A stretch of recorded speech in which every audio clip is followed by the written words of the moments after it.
Welcome back. Cool.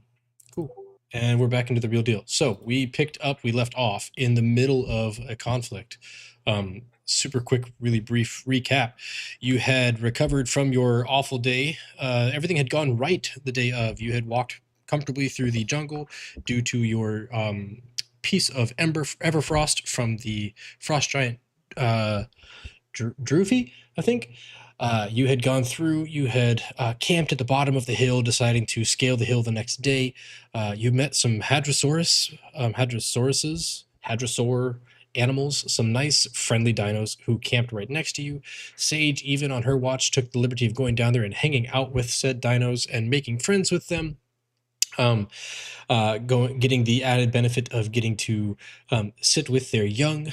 Thankfully, while she was there, she resisted the sleep spray or sleep ray of a Commodon, a natural predator in Cholt's wilds, which was like a jaguar with snakes coming up out of its shoulders. Sage resisted the spray of the Commodon, waking the Hadrosaur, or rather bringing the thundering footsteps of Guchamog around, which scared off the Commodon, the ambushed predator. It did not want to fight. It wanted a free meal.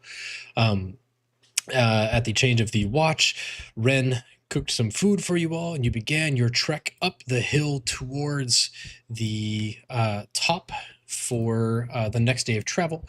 At the top, you found a nice little clearing that had a very mossy floor. Very quickly, Lorelai discovered that mossy floor was something called Carnivorous Sod, and it was decorated by the Slickmaw Lilies. The Slickmaw Lilies were easy enough to deal with. You could just sprinkle salt and ash on them, and thankfully,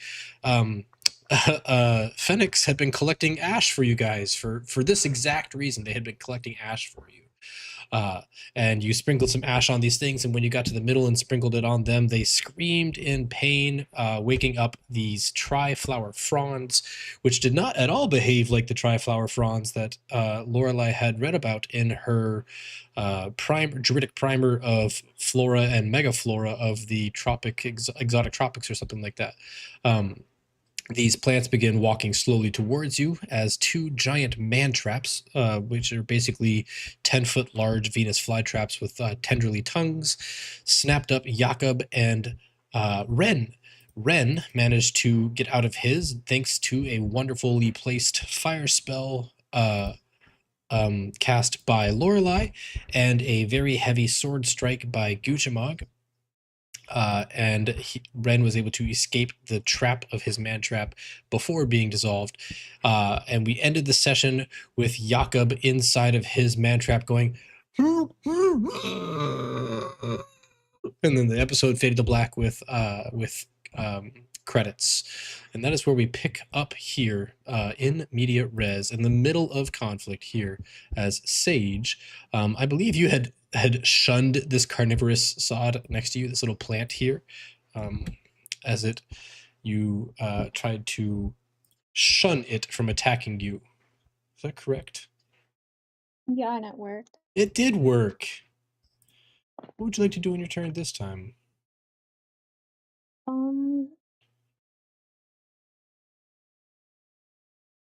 Well, ooh, who else is being attacked? Who else is what? Sorry, You're who okay. else is being? You have. Like, can I see around me? Like, is that flame thing attacking Yoriko? This thing. Or is Fennec Yeah. being attacked over in the corner? Yeah, this one here is attacking Yariko, and Phoenix is being attacked by this one. Both Yariko and Phoenix have some of the barbs of the Triflower Frond sticking out of them, causing them to have bleeding damage every turn thereafter.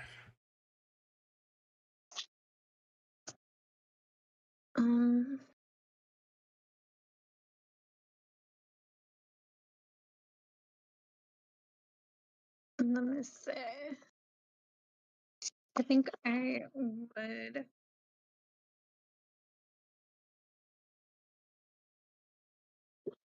go. I would probably just turn and like ignore the thing next to me because I'd assume that it's nice to me. And I would, let me see how close it. Kind of, I guess I wouldn't know if it'd give me attack of opportunity. So I'd move right over here, and you would see like little, kind of like black roots coming out, and I would cast the Grim Siphon on that thing that attacked. Alrighty, go ahead. It does not lash out at you as you try to walk away. Previously, it had attempted to like knock you to the ground, but never attempted to hurt you. I don't know why it says replace it. Uh-oh. I'll try again. Did it not work? Grim Siphon. Cannot process it. Involves a character or type of different characters. Oh no. Alright, well let's just do it. Man, more problems for me. Grim Siphon. Replace all is not a function. Cool. Instead, why don't you I'm just gonna type it in here. Oh my god, I can't even paste it. Y'all. This is what I get for trying to integrate two different character sheet types. So let's just do this, and we'll see if this other one will work better. So, yeah. Nope, even that one's not going to work. No. Cool. Well, I'm going to copy and paste. Your arms become constantly writhing tentacles. You can use your action. Here we go. But it's not my arm. It's her hair. It's your hair. Your hair becomes constantly writhing tentacles. You can use your action to make a melee spell attack against any target within range. The target takes 1d10. Okay, so go ahead and roll a d20 and add your charisma modifier, which is a 4. So roll a d20 plus 4, and I will start taking notes. Do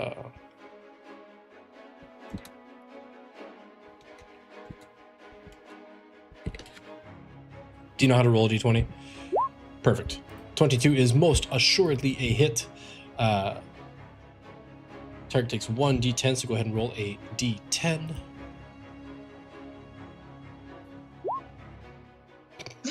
Nice. Takes 1 necrotic damage and is grappled. And then, but Phoenix is healed, right? And Nope, that's okay. Nope, that's writhing. That would be withering bloom, I think. No, Grim Siphon. Grim Siphon. Yeah. I thought that's what I said I was doing. Another creature you choose that is within range. Why didn't that paste properly? Oh, because I chose writhing arms. I'm sorry, guys. Let me calm down. Take a second to breathe here. This is Grim Siphon. Grim Siphon, you twist of forces. Creature you can see must make a Constitution saving throw. So that's different. We'll have the Triflower Frond make a Constitution saving throw. I'm just going to slow down and start reading and thinking. 11 is not a pass, so it still succeeds. It's going to take 1d4, so roll a d4. You actually can't roll worse than your d10, so good news there. Plus my spellcasting ability. Plus your plus 4. Okay. 6. Not bad. So it's going to do 6 damage to this thing. And another creature within 5 feet regains hit points equal to half the amount of necrotic damage. It is not poison damage. It is not immune to poison. So Phoenix will regain 6 points of healing. 3. Thank you. Thank you. Cool. All of that sloppiness on my part. So we'll just go ahead and excuse that and keep going. Let me see if I delete Grim Siphon from your sheet. All right. On her turn, Lady Mirabelle is going to try to get closer. No, she sees that like these things are slow. She's just going to step 5, 10, 15 over here where she's farther from all of them and kind of out of their threat range. After that, Lorelai. Okay. Seeing that Sage is kind of taking care of the ugly in front of Phoenix, I am going to turn, trying to get a little ungrouped, right here. And then I would like to cast... Oh no, it won't let me cast it. Well, I'm gonna cast... Nope, still isn't working. Shatter. Okay, I'm gonna cast Shatter, and I think if I do it right here, because it's a 10-foot radius, that should hit all 3 if I did the measurement tool right. Yeah. I think. If we do a circle, we measure it like this, it will hit all 3. When you're measuring with circles, always measure in either X or Y, pure, because if you measure diagonally, you end up getting like 15 feet of coverage. So. Well, that's better though. Of course it is. Of course it is. Yeah. Okay. Thank you for the clarification. You're good. I mean, I have like I created these cutouts a while ago. We could use those, but it's just better to not. I like using the measuring tool. It's faster. That we don't have to like cut and paste shit onto the field. That's fair. I'm clicking the spell and it's giving me an error function. I think that's gonna happen with all of the spells tonight, and I don't know why. Well, they need to make a Constitution saving throw, if you please. Yes, I will. And my spell save is 12. Okay. This one. Save. Con. This one. Save. Con. And this one. Carnivorous Sod. It's not going to open a character. I've really botched it now, y'all. We're going to roll a 1d10 or 1d20 for that one. Yo, don't go chasing waterfalls. 7 plus whatever is still going to be a fail for you. So the Mantrap is the only one that passed, because I don't think your save is a 17, is it? Unfortunately, no. Okay. Not yet. Cool. So the 2 smaller ones failed, but the big one passed. It's got some body to it. Okay. So, the 2 little ones are going to take the full damage, and the Mantrap will take half. Nice. The flower blows out into a plume of petals and other plant anatomy. The sod kind of like sinks down a little bit lower and absorbs the blow. The Mantrap is hurt for 6 more. Cool. Also, my bad on this. I need to roleplay for 1 second. So as I stepped away from Phoenix, I turned to look at these, and in my head, I'm just thinking, "Oh my God, I need to hit as many as I can," and I go to point like at something, and this spell just kind of bursts out of me, and I'm taken aback completely because I've never cast this spell before. This is something totally new to me, and so as soon as I do it, I'm just like, ah! Ooh. Oh my. And then that's my turn. Nice. Never apologize for role playing. Never, ever. The turn. Wow. Another note.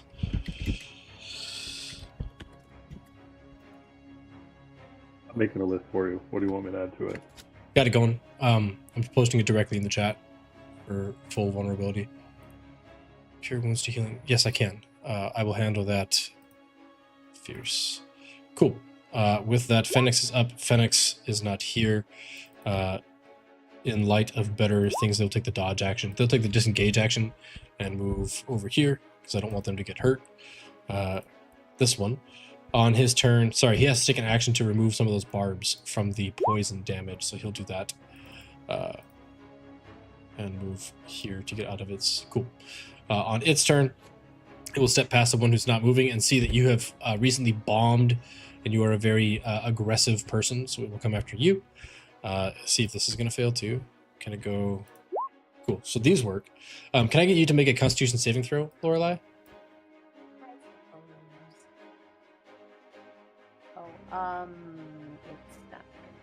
It's not letting you either? Okay. I've seriously botched it. Let's go here. Restore. Try it again. No. Still no? Why? Curiouser and curiouser. So I can roll it from the other one, the 2024 sheet. Just jump over to your 2024 sheet for the time being. Sorry, I don't know. I can't pretend to understand why. Maybe because... No, I don't know. Is it the Legacy actual campaign? Nope, it's not. I'll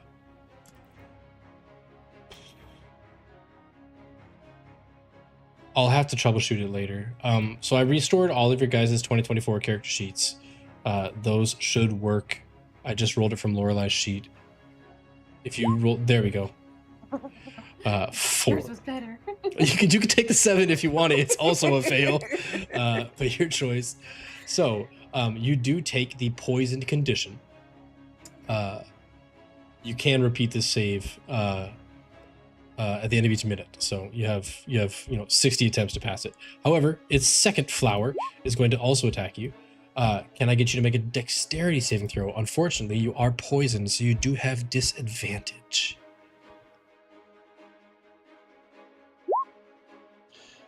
10 is not a pass, so you are also covered in a corrosive sap, much like Phoenix and Eureka. I forgot Phoenix has to take 5 at the beginning of his turn. His goes down to 4. Cool. Eureka, you still have 5. Cool. The 5 red will now indicate how much acid damage you take at the beginning of your turn. You don't take any right now, Lorelai. Okay. But in case you were feeling, lonesome about not taking damage, it's going to try to hit you with a red blossom. 11 doesn't hit though, so you do have to wait till next turn to take damage. I'm sorry. Sod, seeing that you are trying to, you are the most dangerous one and you just blew it up. I need to grab a new Carnivorous Sod. Let's see if I can roll from this sheet. Come on.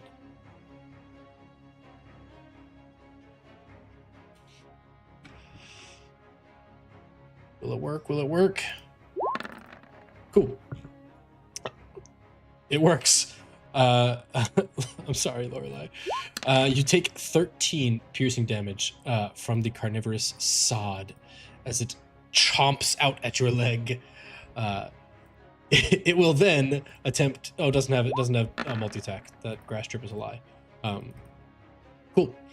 The other one, no longer following Sage, because Sage is too polite for it. It is going to try to trip you. So this one is to attempt to trip you. 9 does not hit. You remain standing on your feet. This flower is dead, blown up by a shatter spell. This one is where? This one is... You got dead. Get out of my turn order. Eureka. I take 5. You take 5 at the beginning of your turn. You can apply... How's that thing says? It says you can douse the target with water, reducing the acid damage by 1 point per pint or flask of water used. I will say that we did say it was raining today, so at the beginning of each of your turns, you will lose... That will go down by 1 automatically if you do nothing. So you can reduce it to 4 this turn, and 3 the turn after, so on and so forth. Alright. I'm gonna take a big swing at the ugly right in front of me.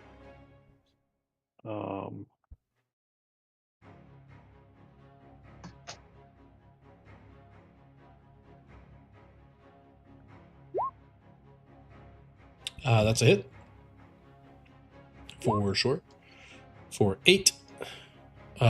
Yeah, you bring down your mace into the center stalk of this plant, like that the 3 flowers stem from, and all 3 kind of like clench around the mace, and as you pull your mace off, it's just covered in plant goo as they have been eradicated by your squishing. Can I pour water from my water skin on myself as I walk over? Absolutely. Yeah. Okay. Just make sure you mark down that water skin is now empty. What do water skins contain? How much water? That's 10 pounds for weight. that's a decent amount of. Or I guess that would be 5 pounds each. Half a That's gallon. two. 4 pints or half a gallon. So per pint, you reduce it to 0. Cool.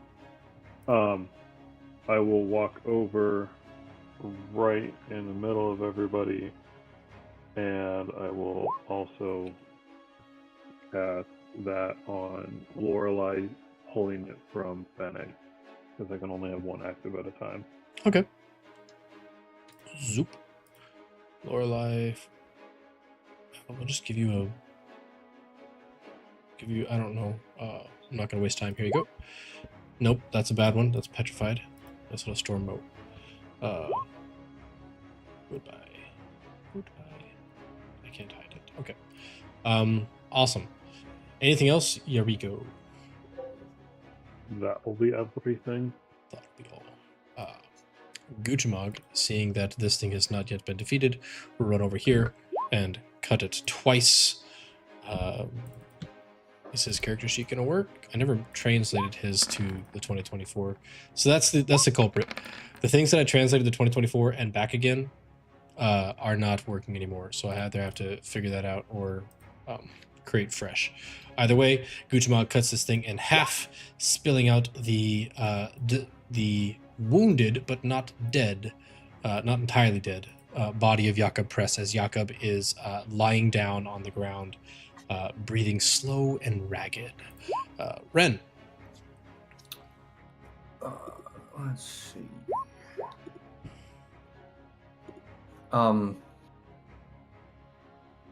The cat is actually going to walk over to Lorelai and put a paw on her for a healing.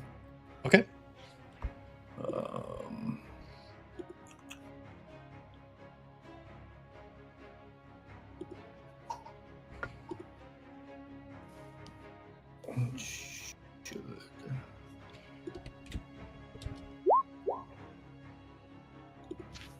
That's 24 to Lorelai. Ow. Some big healing. Yeah. And then Ren's gonna sprint over around to get to Jakob.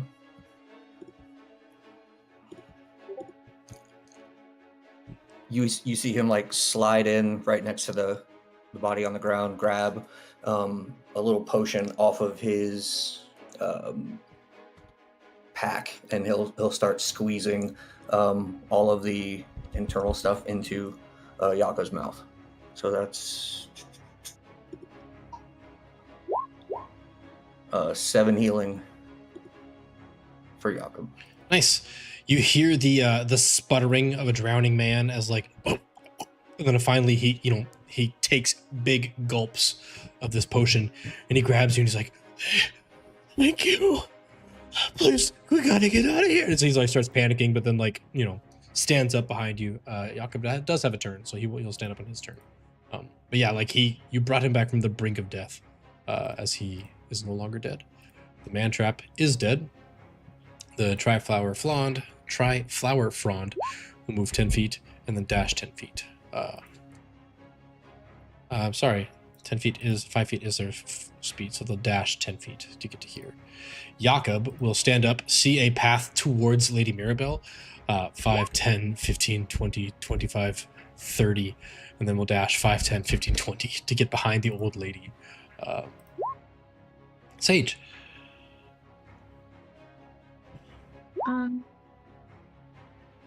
We've seen Lorelai kind of surrounded. I will step up to her and I will look at both things attacking her and just be like, "No, that's not how we make friends," and cast Word of Radiance. Okay. Okay, well, good luck with that. Yeah, let me find the text to Word of Radiance because apparently... I can read it. So when she speaks, it just kind of looks like... I think for Sage, like, it would be kind of weird. Like, anytime she casts this, it would kind of look like rolling little tumbleweeds, I think. That would be her version. But maybe they would be bright because it says you utter a divine word and burning radiance erupts from you. Each creature of your choice that you can see within range must succeed in a constitution saving throw or take 1d6 radiant damage, and it increases whatever 5th level. Okay. For knockout. So I think you hear your maybe it's a word of your grandmother, because we haven't seen you cast this spell before, have we? Mm-hmm. But it was early on. Okay. And I believe the word is actually friends. Nice. So I created a copy of your character sheet while you were describing that to me, and the one that says copy of Sage Terraheart actually works, actually rolls. Nice.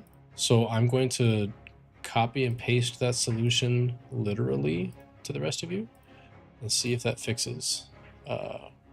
Again, not touching Ren because Ren is actually working in the 2024 and it's working just fine. Not going to repeat all the other stuff I said earlier. Cool. So Word of Radiance, that goes off, and the ones next to you, we need to see, of course, E-Replace All still is not a function and still doesn't work in that, so it's still not fixed. Constitution saving throw. So for the flower, save con. Sod needs to make 19 is a pass. Con. Damn. Flower is feeling exceptionally constitutional. Tough. 15 is also a pass, I believe. So neither one of them. There's within range, and the range is 5 feet. So yeah, so neither one fail. But this friends, as you're speaking to them, bursts out of you, and both plants seem to look not really like they understand you, but look in your general direction with a sort of acknowledgement. Lady Mirabelle will just take the dodge action because she's out of the action and safe. Lorelai.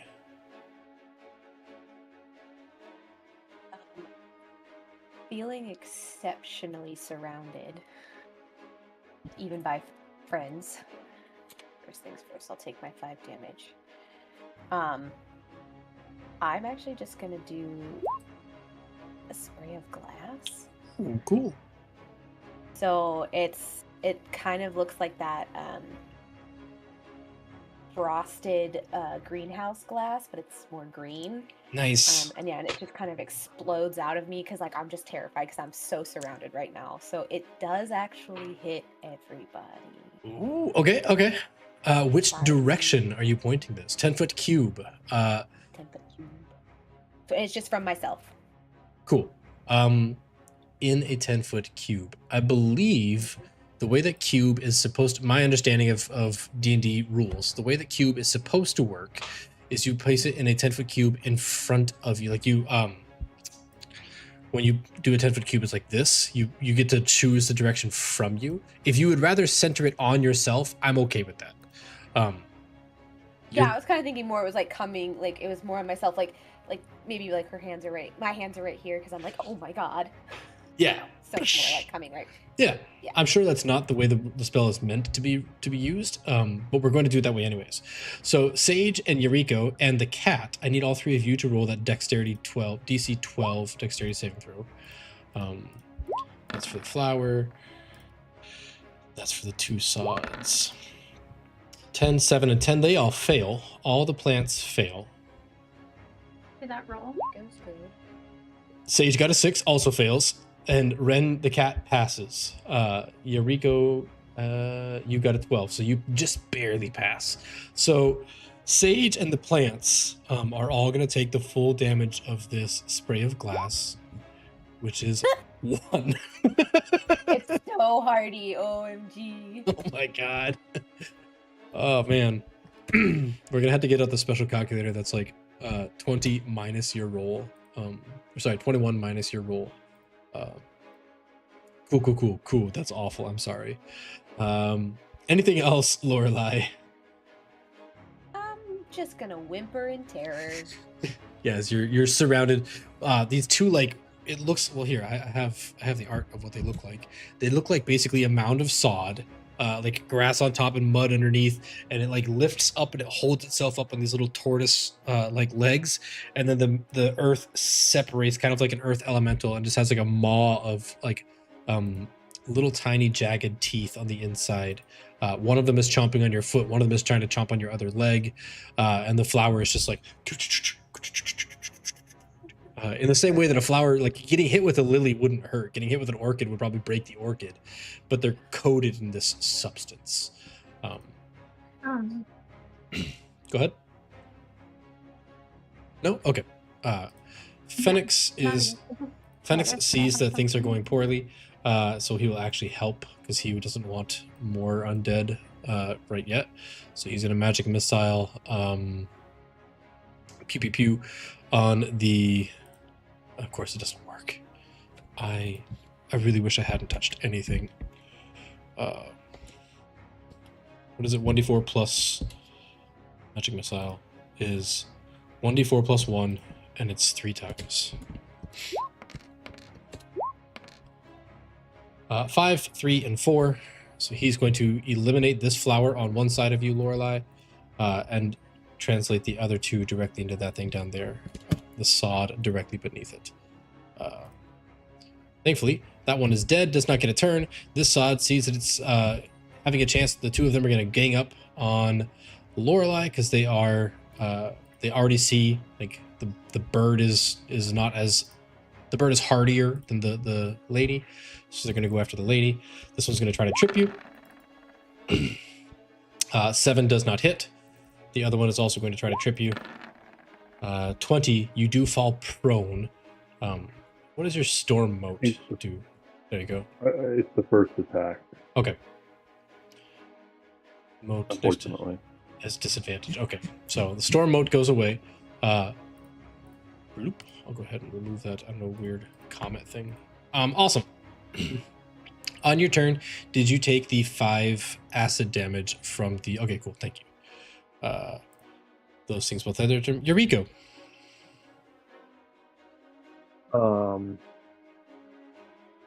He will look at the 2 grass monsters that are closing around his new friend and will make a mace attack against the one above Kitty. Okay.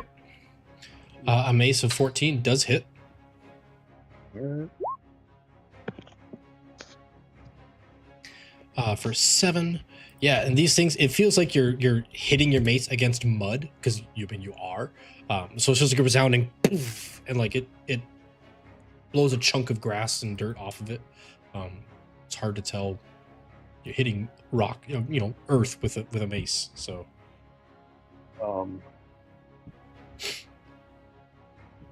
as a bonus action,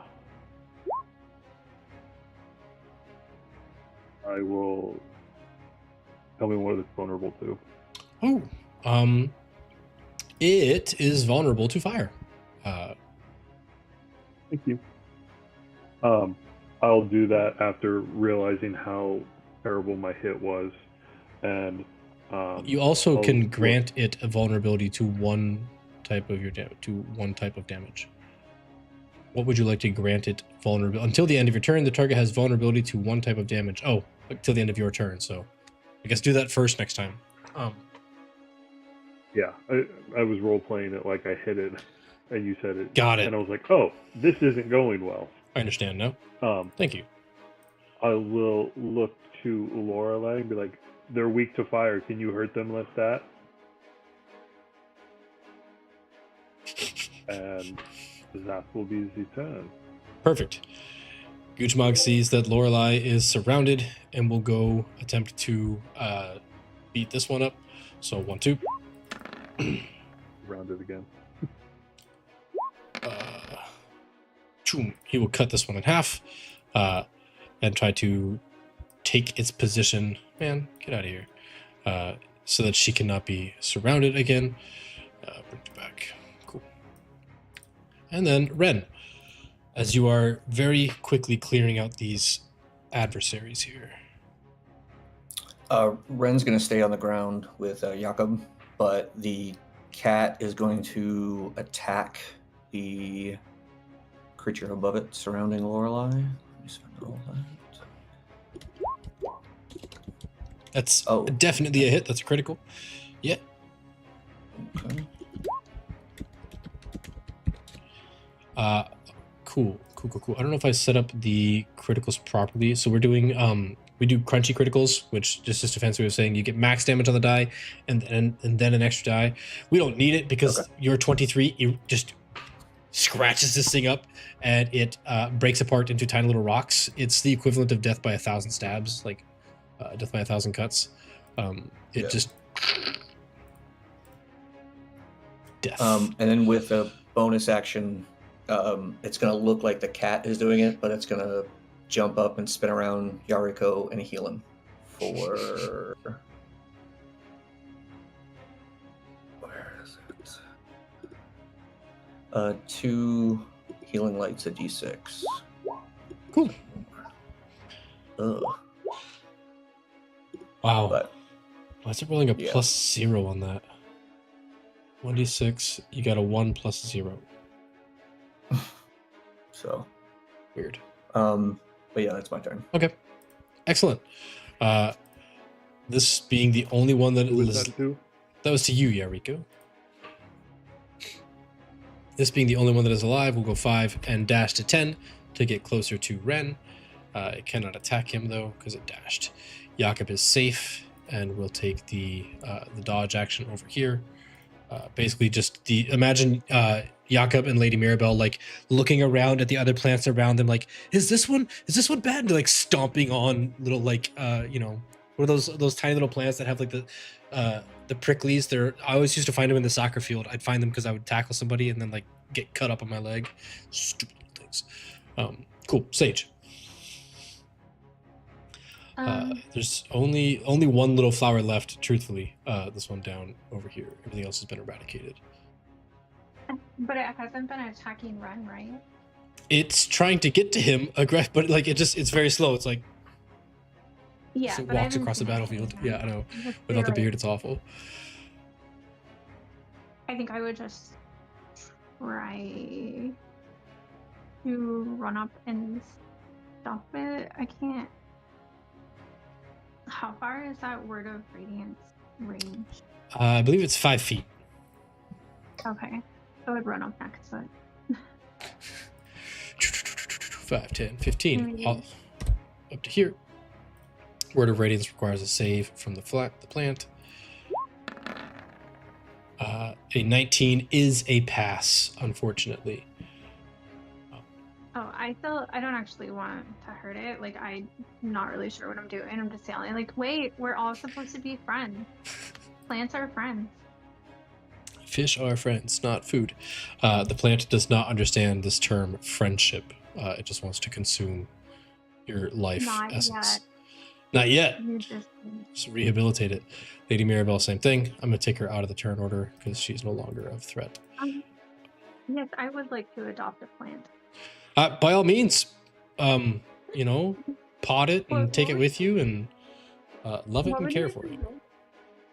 I would love that so much. How do you do that? It's D&D. Something that involves- You tell me what you want to do and we'll Right. we'll roll with it after that. Lorelai. Okay, for my damage. And I will move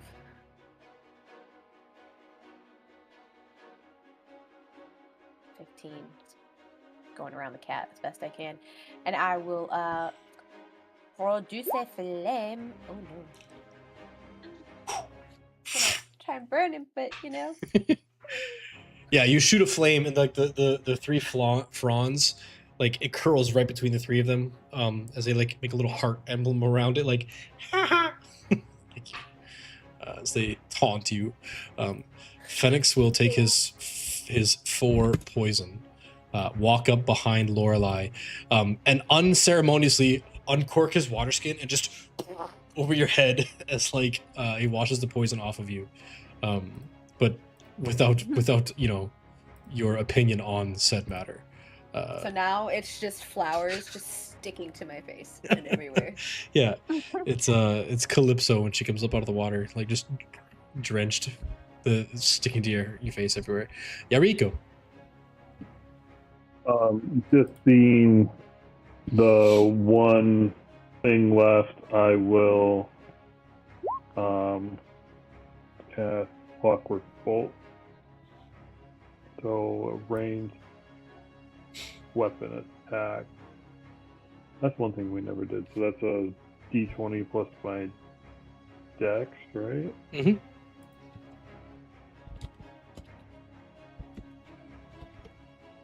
No, we just have me. No, we just did light crossbow. Not bad. Yeah, you attack with the crossbow. If it hits, it does a whole bunch, Yeah. but uses the regular attack. 14 does hit. Now you get to add the extra d8 slashing, so that's your crossbow, and then an extra d8. If it moves, I think. Yep. If it uses an action. Yeah. So No, unless the target uses an action to remove the projectile. Mm-hmm. Yeah. The target takes an additional d8 at the end of its turn from spinning blades. Yeah, so even if it has to use its action, it's not that smart. It's not going to use an action to do that. Yeah. Gujamag is going to see that Phoenix is covered in poison and would die if he took any more damage, so he will dump water on Phoenix. Ren, this one single plant is menacing you, now with a bolt sticking out of its central stalk. Yeah, gonna have the cat's gonna take off 30, 40 feet in the air and then have to 20 feet in the air and then come down 20 feet next to and attack. Hellfire missile.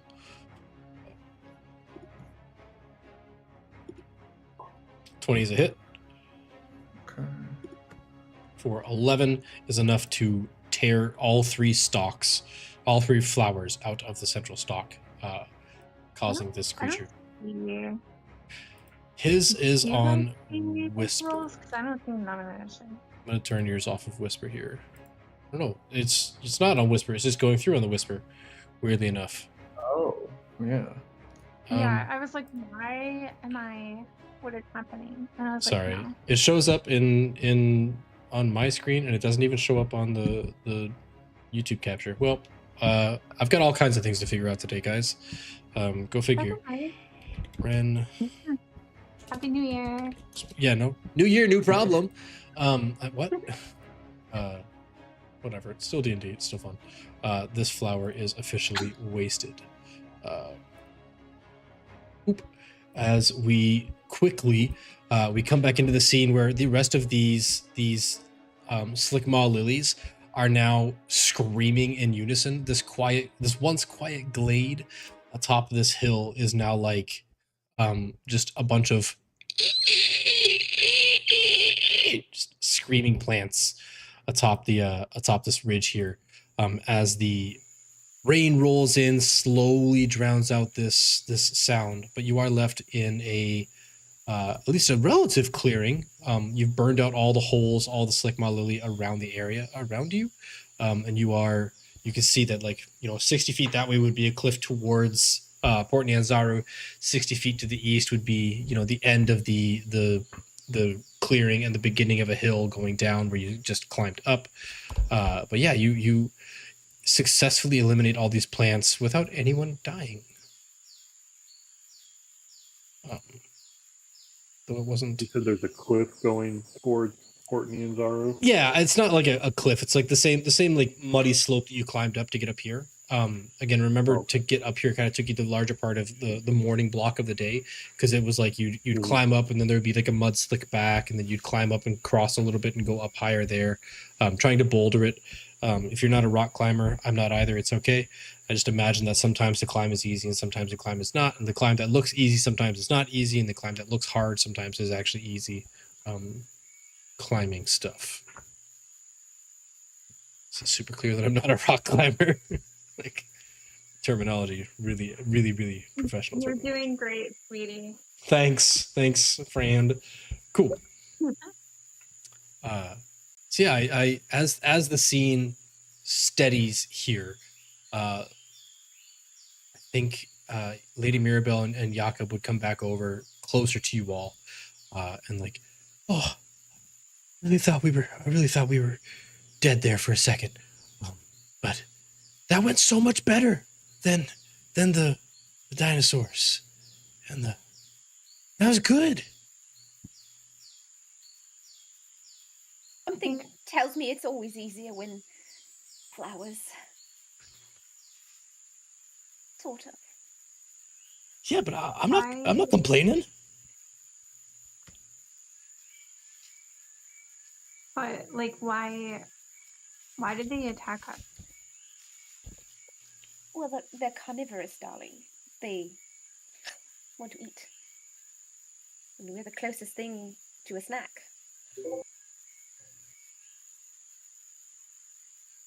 Why don't we just give it something else to eat? Right? Jerky. I don't think it would have wanted your jerky. Should have tried. I'll have to do that next time. Grandmother always said that caring and feeding someone is the best way to make friends. And talking to them. And then she said listening, but I wasn't really sure what she was talking about. So I didn't really hear. Next time we can definitely attempt that. Okay. Ren's going to start going from person to person, checking wounds, injuries, and who's, I guess, hurt. Who can I tell needs healing? Phoenix looks pretty bad. Phoenix has been coated in this poisonous residue. Jakob looks right as rain. I mean, like he's carrying himself with like the vigor of being healthy, despite having the burns all around his like from being inside the Mantrap. But Phoenix is really the only one that looks like they took a substantial amount of damage, I think.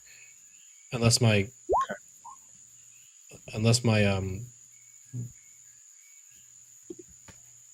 it's very possible that I can't see your guys' XP because the sheets are bad.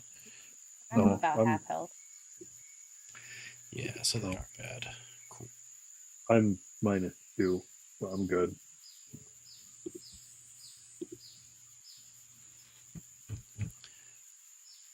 So Lorelai also looks bad.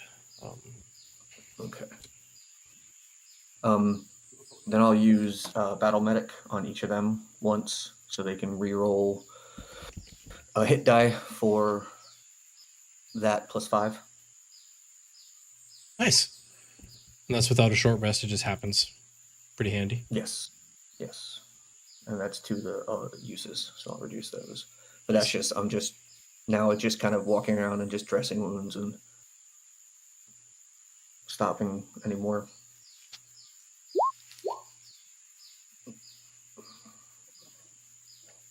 Well, that was a fun fight.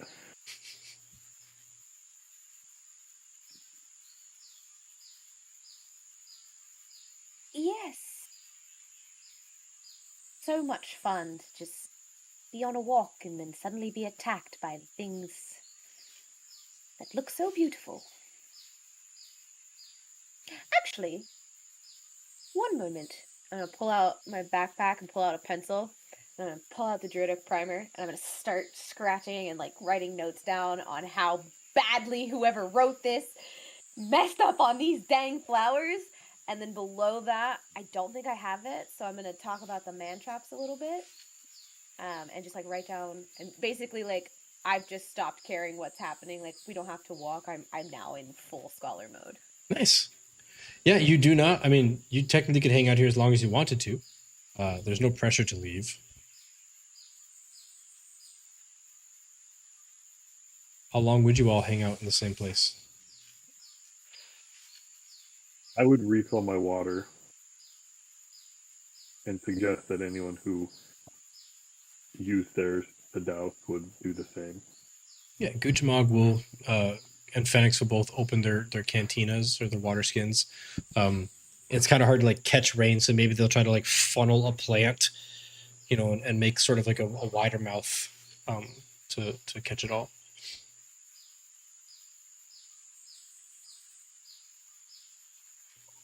The rest of you? Yeah, if someone doesn't tell Lorelai to move it, she won't. She's because then she doesn't. I don't think she has the sod things, like the full information on that. So she's writing about that. Like, you guys, like, you gotta like take the book from her. After Ren was obviously done patching everybody up and looking over everybody, I looked to the group. Are we ready to go? Do I need to go fly up more, or shall we just walk ahead?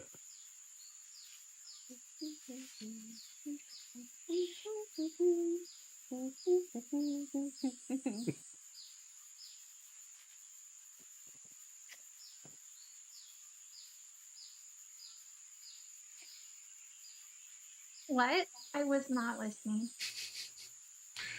What is Sage doing if she's not listening? Definitely petting plants. She's touching things. Let's I just wouldn't go. have wandered like too far, but kind of spinning in a circle. I'd also be making sure that, like, because I have friends in the plants, that they were okay. Yeah, are you looking? You're looking for the little things in the plants? Yeah, kind of. I would just ask, like, absentmindedly, like, do you guys think that the creatures that were screaming are okay? Because they seemed really sad.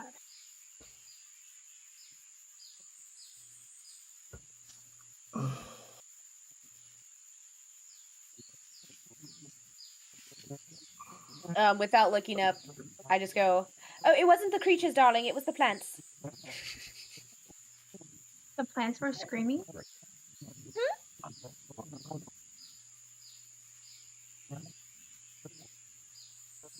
The plants were screaming? That's sad.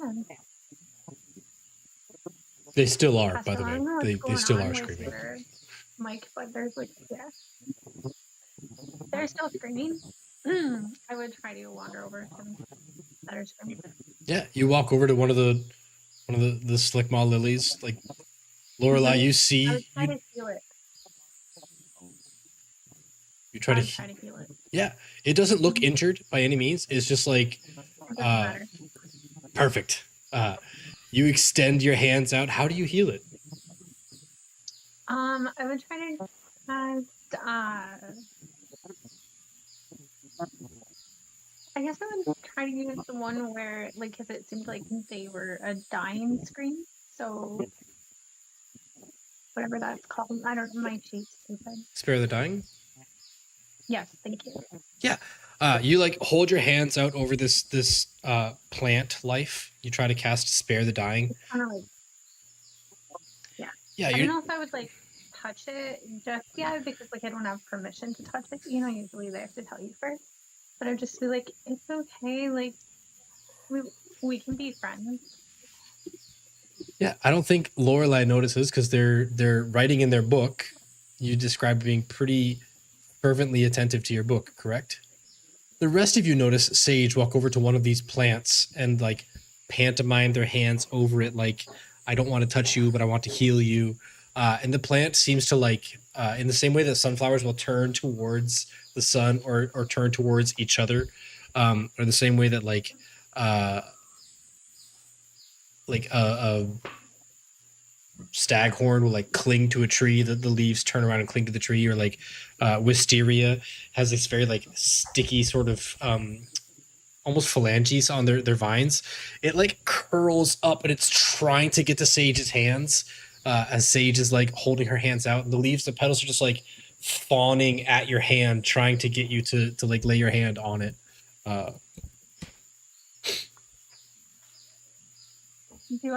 Am I smart enough to know if that's like a welcoming thing? It's like licking your lips prior to eating a very tasty meal. So I can tell. Yeah, they are carnivorous plants. These Slickmaw Lily, like their whole thing is they bait things in with this scent of roasting meat, and then when the creature gets close enough, it like. Yeah, I like that Lorelai told me that it was carnivorous. Like I would know what that big word means. Yeah, she did say it eats. It wants to eat you. So even if you don't know what carnivorous means, And I think you would be familiar Oh, enough with, because I these would plants say that, are like, they want to eat with us, like, oh, okay. we're making friends. These plants are not like endemic to just this area of the jungle. They're in almost all of the jungle. They're the reason that like undead and dying things are not littering the jungle. It's because they're being eaten by these Slickmaw Lilies. They're Yeah. like the garbage I disposal. would throw it a piece of jerky, and then I would go back to them. Okay. Yeah, it like the screaming seems to subside slightly from that plant, while the rest of the glade is still kind of like this passive screaming sound. Eureka would try and fly up and navigate a path away from anything dangerous. Yeah, there's a very clear path that you can take. I mean, like it's not a straight line, but you can, having the ability to fly gives you the ability to go up and see a clear path out of this glade. When you're ready to travel out of it, you can very easily navigate your way out without having to encounter more of these things. Shall we all go? Let's go. We can't stay here. Let's go. Lorelai needs actual telling.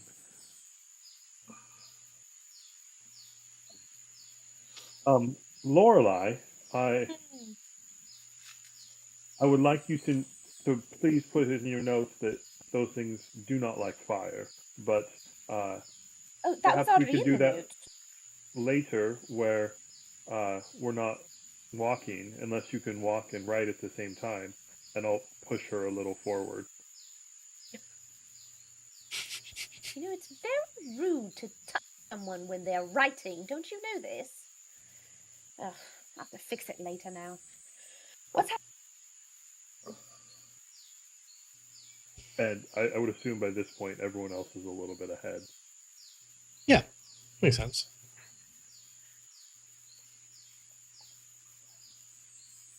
So Lorelai, you come out, you snap out of your notes. You see the rest of the group is walking onwards. It doesn't take very long till you guys get to the edge of the glade. There's like kind of like a mud slope. You can see there's definitely water cut paths down the hill, as if water has fallen here, in great supply before. Typical jungle terrain, like a jungle highland. There's going to be water on both sides of it, and a collection. You do see that this side runs all the way down to the shore. So when you reach the bottom of this, I don't know why I'm measuring in a square.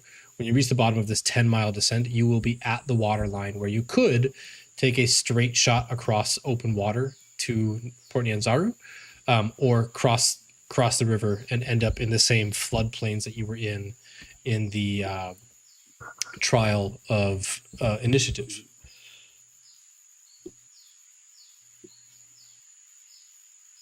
Does that take the remainder of the afternoon? It would take the rest of the afternoon to get down the hill. So you'd end up at the bottom of the hill at evening, or otherwise, if you chose to, try to go faster, you could try to accelerate down the hill. Double time. You could try to go across the water overnight. Again, it's up to you. But you will arrive at the bottom of the hill at night. Can I tell what would be the safest for my best friends? A slow descent, and I think with Yariko flying overhead, and with you trying to see like naturally navigating mud slicks like this, I think the two of you can find a safe path that would get you down without too much struggle. Lady Mirabelle is not the most nimble, and Jakob is exhausted from being almost eaten by a plant, but the rest of the group seems the rest of you seem able-bodied. Even Phoenix, who's being carried by Mr. Body, seems capable of going down a path that the two of you find together.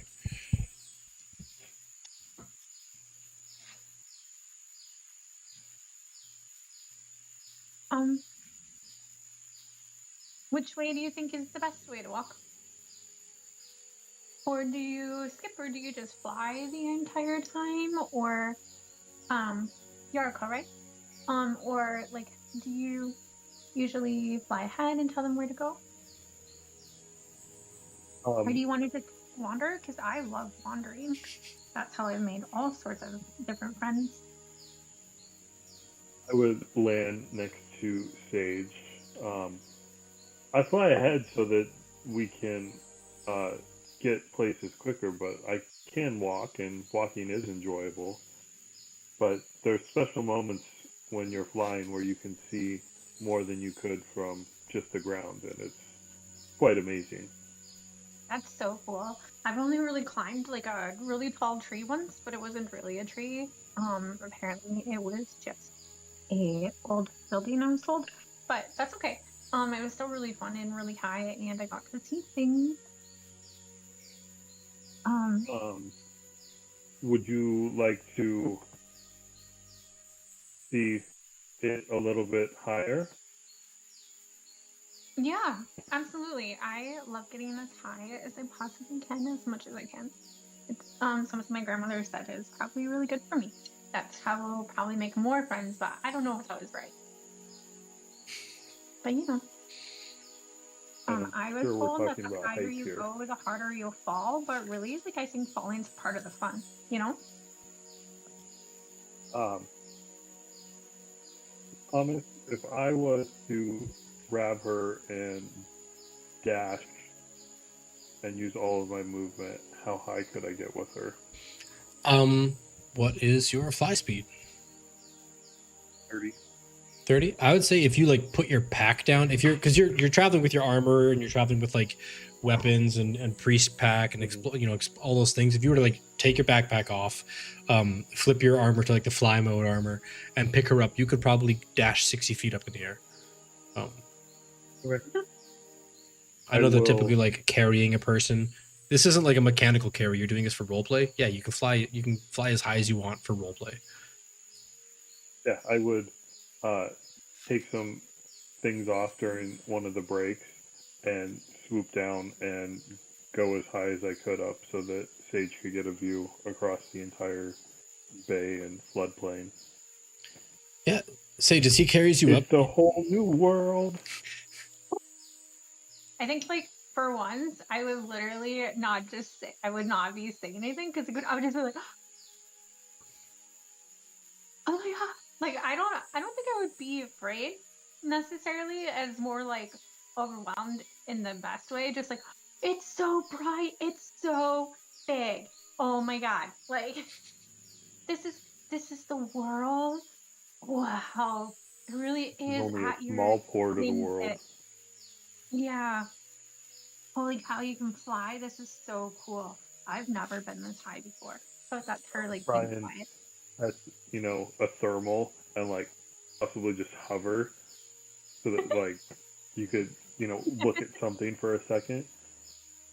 yeah. As you hit this thermal, because again, you're going down it makes perfect sense. You're going down a hill that's approaching a bay of hot water. So it makes sense that the wind would come up that. It's not true a mountain, but it's a hill, so it makes sense to create a thermal vent at that point. Sage, you look southward, and you can see a number of features that are to you very like homely, things that you recognize. You see a number of mountain ranges. That's very obvious. There's the whole mountain range here called the Mist Cliff Mountains that border the north shore of Cholt. You see there are, see if I can zoom out a little. You see farther down, you know that you can see the river Sosenstar cut through the terrain and end up in the Aldani Basin, which is right about here. There's this big high basin of water that feeds all the rivers, which is right on the like, that you're home to be right on the northwestern border of the Aldani Basin. So you can see your home from here. You see a number of other high moments like the Peaks of Flame all the way to the south. In the very middle of Cholt, you see that there is what is known as the Heart of Ubtao, which is a floating rock that floats over the center of the jungle. It moves, so it's never in one place. It's literally a floating rock, and it is believed by the locals to be Ubtao's actual heart that just floats around the jungle to different locations. Way off in the distance, you can see the Cobalt Mountains, home to a location such as Hrakhamar, which is your grandmother always told you to stay far from.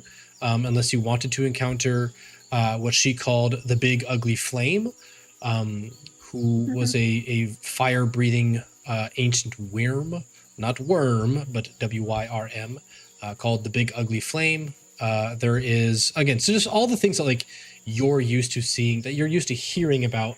This is probably the first time you've ever been flown over the jungle, so your first time actually seeing a lot of these places, because she would forbid you from traveling, to the south of Cholt. Oh yeah, I thought they were all like just made up. Yeah, this is your first time like looking down at the map like we're seeing it, and you're like, holy crap! There's the mountains, where the peaks of flame meet the Cobalt Mountains. That's where Old Flame lives. Better not go there. Oh look, that must be the heart of Uvtau. Oh cool, I see it. You see there are two rivers. More than that, you're like, it's the heart. Like she's just, and then like, look, I live there. Like pointing in the same direction. Like Nice, yeah. Well, while the two of them are having their flight through the sky, and Lorelai and Ren are working their way down the other side of the hill. Do either of you strike up conversation in travel, or do you travel along quietly?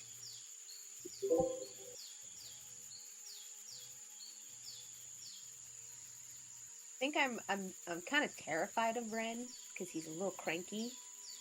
So I would be like maybe like a couple steps behind him, and like and just kind of like he probably would feel that like tension behind him of like someone wants to talk to me, don't they? But like I would be too afraid to say anything. You turn around and it's just Ren. Phoenix standing behind you with a notebook. Yeah. Oh, go ahead. Sorry. Ren's just trudging ahead, heads down. He's kind of looking through his pack. Actually, use a minute to resort it and reorganize it. But he's kind of almost in. Every once in a while, you see him reach to his belt and take a sip of one of his water skins. It's a little darker than it probably should be, and slides it back. But he's just kind of head down at post-battle, kind of almost a zombie. Does your cat fly up with, not your cat, does the damn cat fly up with Yariko, or is it hanging out on the ground? Probably went up with Yoriko and Sage. Okay. It would see the same structures as them, but probably not have the same knowledge as Sage has about them. Yeah. Can the cat hear me yelling about it? It's got But ears. I'm just like, Yeah. look, it's heart. Have you ever been there? And I live over there. I live there. We probably won't go see the fire guy. Gremlin side is bad. Like, just. I feel like at this point she would be shouting in her version of quiet. Like all the places you were talking about. Yeah.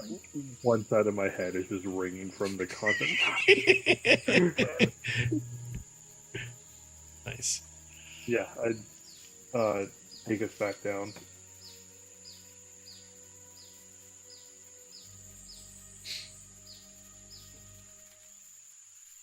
I'm just like, oh my god. That was the best thing ever. Actually, she wouldn't say, oh my god. She doesn't know that. Oh my great Gaia. This is one of the most fun things I've ever done so far in my life, which isn't that long, but it was long enough. Thank you. But can we do it again? Can we do that like right now? Or like, do you need a minute? Just 15 minutes, right? We can do it later, but not right now. I think we need to keep walking. Okay. We're not going to the fire mountain though, right? Hey, have you ever been inside the heart? The floating heart. Inside the what? The floating heart. You know, the giant heart he owns. He's like up there floating in the sky. Rock. You see him? No. I have never been there. No. Me either. Yeah. I always thought it was fake. Apparently it's real. It's amazing. Things you know when you get really high. Incredible.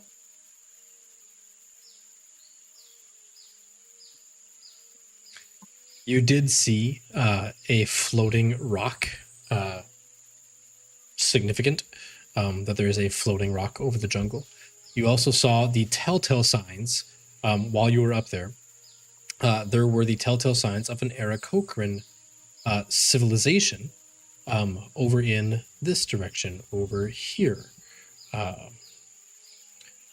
So I don't know if you can see where I'm pinging, but up what is known as the another river, up known the river Olung, beyond the river Can Tiryaki. you mark that? My Yeah. entire Google Chrome crashed. Yeah, I marked it. Sorry. Or rather, I revealed its location because it has a dot. marker. It's a big black dot. So if you want, we can write something down like Aarakocra Enclave. Cool. And I'll try to make that bigger because that's super tiny. It didn't work. Well, whatever. Here we go. So this is the Aarakocra Enclave that you identified. Not that like it's obvious to others, but because you come from one and are aware of what it looks like, it's different when you don't have to walk up to a society when you can fly down to it. Like the buildings are open on top because you can fly in from the top. It's a lot easier than having to land in the bottom and then walk upstairs.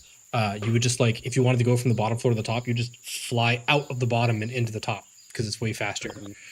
Or like you could fly up through the middle of the room and the rest of it would be, you know, it's like a hollowed out tree essentially. Anyway, you recognize the telltale signs of an Aarakocra enclave farther up along the river Olung. Yeah, I think you guys can see Olung, right? This thing here. On my map. Yeah. Mhm. Yeah, okay, cool.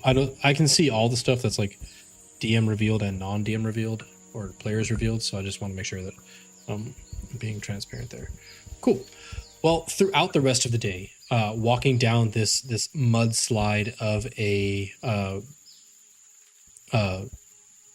decline, you guys do manage to it's not really like there's no wildlife that gets in your way, there's no plants that get in your way. The weather is not pleasant. As described previously, it was hot and rainy. Somehow the rain doesn't make it any less hot and muggy, but anybody who's walking close to Lorelai and has this like pack of ice essentially strapped to your bag or wherever you're carrying it, it creates this nice little bubble of crisp, cool air around you, which obviously causes everything to condense, like super wet. So it's like you're your own water cooler. But you do manage to make it down the hill to the edge of the water. And from here, just across the quick little inlet, you do see across the Bay of Chult, there are the telltale signs across the water of light beginning to illuminate. Maybe you would see the Temple of Selune up on the hill, the one that some of you had stayed in. It looks like a glass dome and it has like these effervescent smells and lights coming out of it, mists and scents. Even Yuriko and Ren would be familiar with this place because you've been to the city and possibly even more familiar if that's the kind of place you would frequent. But imagine a bathhouse or a house of comfort or a house of, it's not quite like a hedonistic house of pleasure, but it's a very like, all forms of love and beauty take place in that temple there. And so you can see that kind of because it's up on a higher place above the city.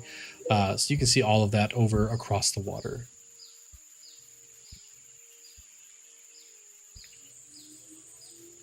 Likewise, at the end of the day, you come down to a nice rocky beach. One that... Go ahead.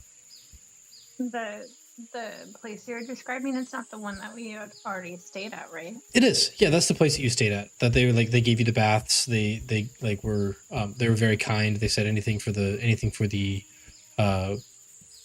aspirants. You know, if you find anything in the jungle that's interesting, please bring it out to us because that would be very helpful for us. Yeah, that is the same. The very, very same.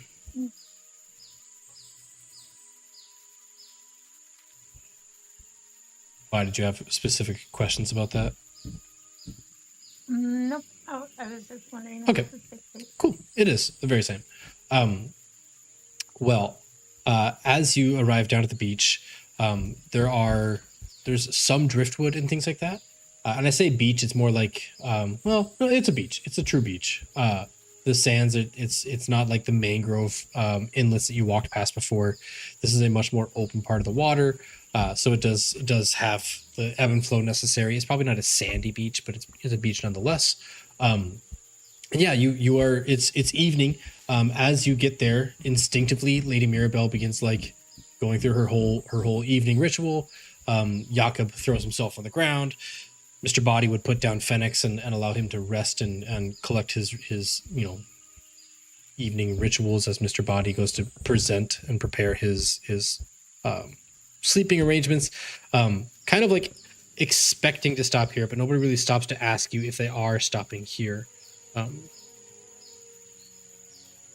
But I would want to stop there. Like if I would assume we would stop in there. If I could look around and just make sure that I think it's a good place to stay. yeah, what do you?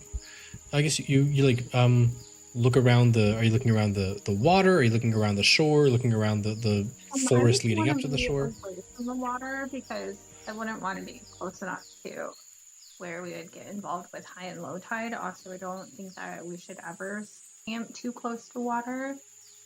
That's just something that I inherently am against. Yeah, makes sense. And then, make sure that the trees and plants look friendly around us. And that they're... No, I would just look for what looks like a friendly space. Okay. Yeah. Near where we... Why don't you either perception or survival? Survival will be more like I'm using what I see and then I'm making a decision off that. Perception is more like I'm just going to look and see if I can find something that is nice based off of just sight. Why don't you just kind of give us a general idea of what you're looking for? It's weird. The place around here, and maybe this is as you're going to like collect water to drink. You realize that the water in the bay would be salt water. You can't drink that. So you're looking for like some of the natural tributary waters that come down here, maybe like a let off stream from the river Tiryiki. And when you find one of those like downstream, those upstream like tributaries that lead into the bay here, the water is exceptionally brackish or oily. It's not a very clean water, despite it follows all the rules of your grandmother. Your grandmother was like, the water must go 2 feet in a matter of 1 second. If it's flowing that fast, it'll be clean to drink. And like you're going through all the regular Outlander stuff that you know how to do. But the water still seems really oily. Brackish isn't the right term. It's oily. And like abnormally viscous water. The plants seem to be, any plant that is sucking up from that source, or just from the groundwater here, seem to be unhealthy. They have like a grayish, it's almost like having varicose veins, but in the plant stalk and in the plant stem and stuff like that. Anything that sucks up water from the ground seems to have this unhealthy sort of zeal or zest to it. Anything that catches water is doing just fine. So all of your like pitcher plants, all of your big palm frond, things that are going to like filter water down into their central stalk are going to be fine. But the ones that pull from the ground do not really seem that healthy.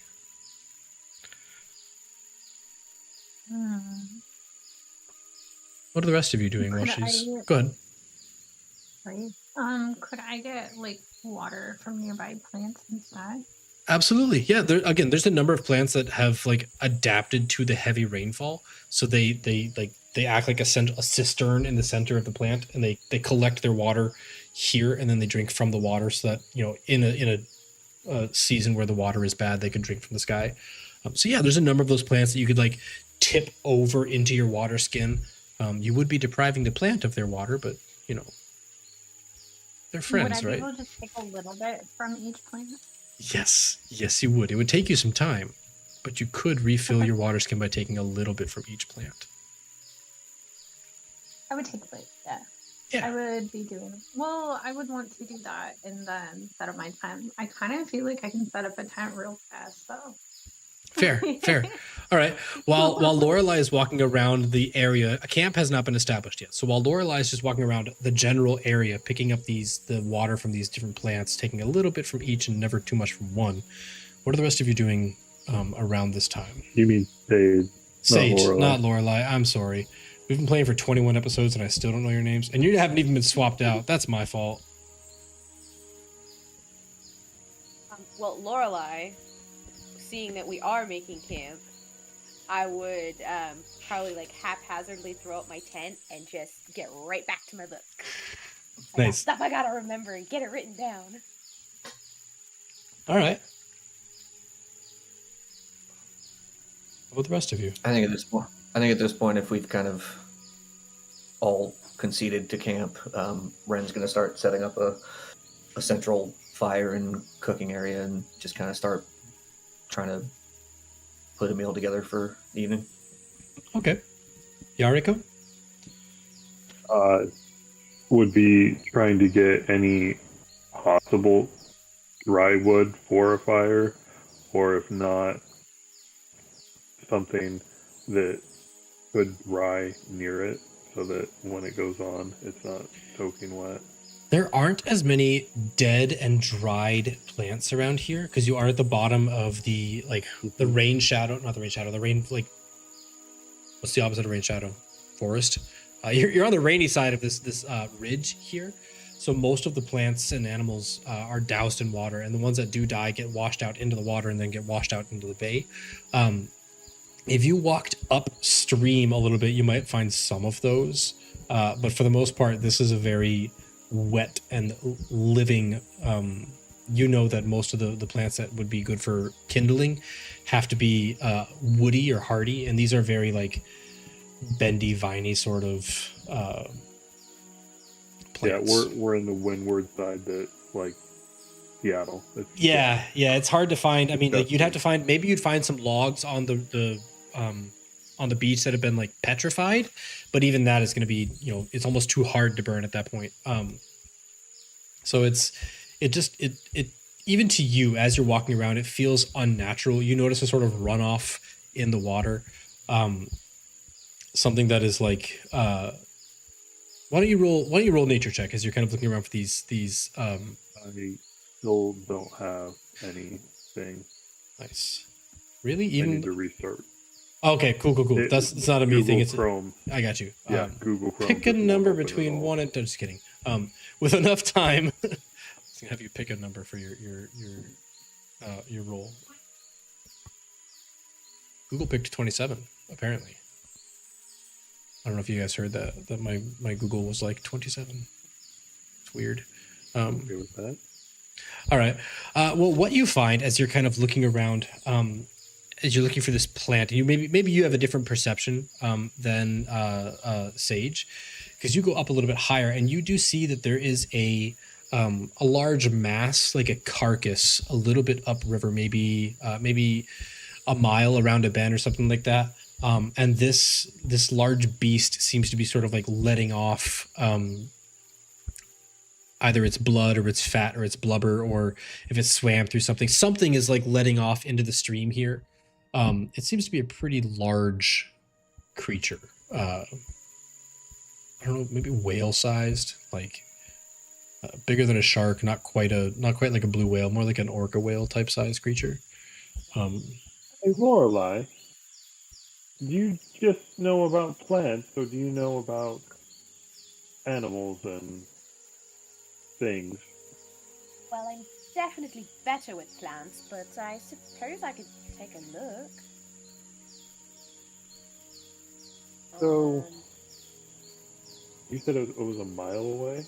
About a mile.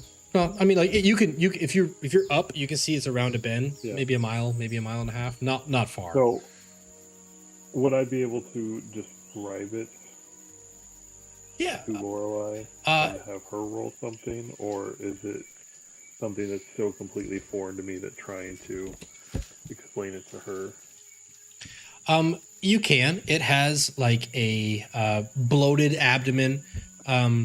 It's hard to tell because it's dead on the shore, right? So you can't really tell. You can't see its head. You just see this bloated abdomen, and 4 limbs that sort of look like legs but look more like flippers. So yeah, it's a 4 flippered, bloated abdomen creature on the shoreline, about a mile up. So, Are there any whale-type things that live here in the forest? In the forest? Whale, no, that would purely be in the water. Well, I hate to complicate things, but there's most definitely something like a whale. It's got flippers and it's bigger and it's up here.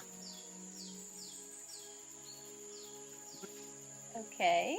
I suppose we should take a look at it. I mean, flippers and bigger, that's very generic. I can't do much with that. It is a little far away, I understand. I just don't know if this is something that we should deal with or look at before we try and go to sleep, or if it's something that we could wait until tomorrow. Things do seem to happen at night here. Yeah, and if it's to put it frankly, if it's a dead body, something might come along to chomp on it. So it might be better to take a look now and see if we can't. That's why I was asking you. Yeah. I mean, let's just go for a walk. It's only a mile. It's not far. Does anyone else want to come? Could I hear you talking? Yeah, I we're was in still camp. at camp. Oh yeah. Oh yeah, absolutely. Are we gonna kill plants though? No, we're gonna try really hard not to. Take the cat, please. God. I feel like the cat would have already been hanging out with me. Like I would be shaking water from the For plant. sure. No. Like, No. Not because you want the cat to go, just because you don't want the cat to stay. I read what you're saying. I mean, yeah, as soon as the group is ready, I'll start walking. Cool. Well, why don't we? Yeah. We're at 9:30 there, or now 90 minutes in. Why don't we take our 5 minute? I'm gonna see if I can fix in that 5 minutes, and then we'll come back and reconvene. I'm going to reset my computer.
Well, as those of you who are going towards this dead body on the beach, as you get closer, the smell becomes, at first, it's a very sweet sort of smelling scent, until you get closer and it's like cloyingly sweet, and then eventually becomes this like rotted almonds or rotted meat type of smell. As you come across what looks to be like a manatee that has swelled up excessively large, and then it's a little bit longer. As you get closer, it looks more like dinosaur-esque, and eventually you arrive at what looks to be a plesiosaur, or at one point was a plesiosaur, but it is missing the head.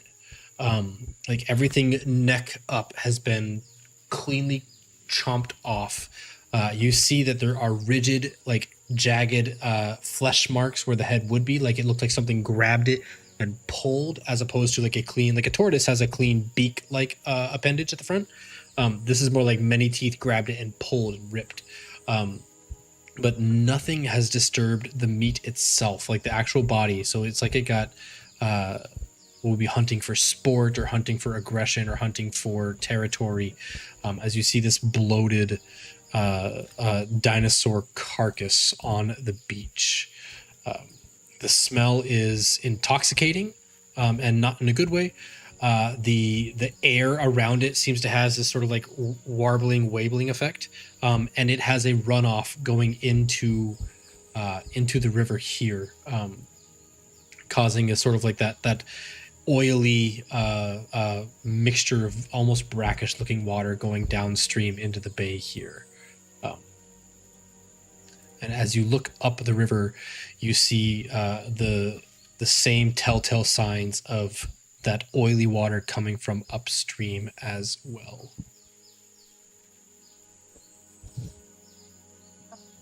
That's why I had issues. I'm sorry.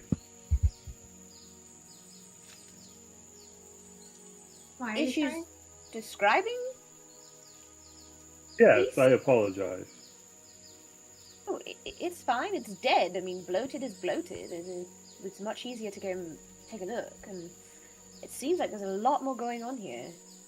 Can I start just looking around, actively investigating the crime scene to see like what I can discern? Yeah. There's no like signs of like scuffle around the area. You like just right off the bat, it's almost like a pristinely clean beach scene. You do see that this creature has been pushed or dragged in from the water, but you can only tell that because there's like some displacement of sand. But as the tide comes in and washes it out, it kind of creates this like eddy of pools of water around it. The water itself doesn't reclaim the carcass because it's too far up on shore, as if something killed it near the water, then dragged it into shore just high enough to leave on the water itself, or on the land itself. You do hear the sound of howler monkeys in the area. You know right away there's no way howler monkeys could do this, but like they seem to be hanging around the area. Like your presence has upset them a little bit as you get closer to this carcass, because they're like, now they're, I'm not going to do it because my kids are here, but like you hear like the, it's like you're disturbing their territory, and they're very territorial. You think they're howler monkeys. They're howler monkey-esque.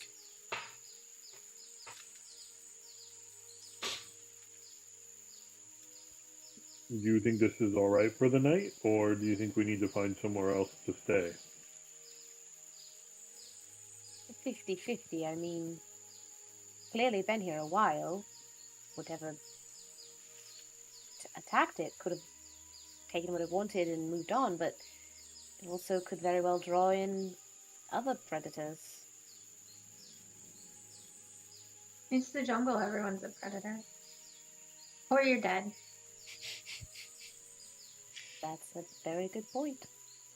You look around at the mention of other predators, and like instinctively you look out of the water and you see there's like crocodile heads just staring from the water, looking at the carcass. Like They're not moving. They're just, the way that crocodiles have just their head and the rest of their bodies like this in the water. I'm sure you've seen it.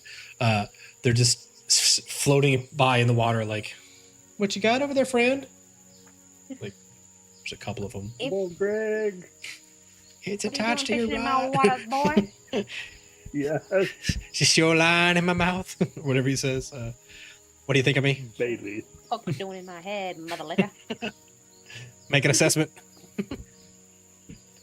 You playing your love games? Look at my Montana. Damn. We've gone Want to full end up like Curly Jefferson? full off the rails. Got it. We could find a way to dispose of the carcass. Either push it far enough that the water can reclaim it. Not that we want to go in the water. I see some predators. They would take care of it, so perhaps getting it in the water would be the best idea. I don't know that lighting it on fire is the best idea, just because, well, that's just a really big fire. You draw some things in. But that would be my best suggestion, is potentially find a way to remove it.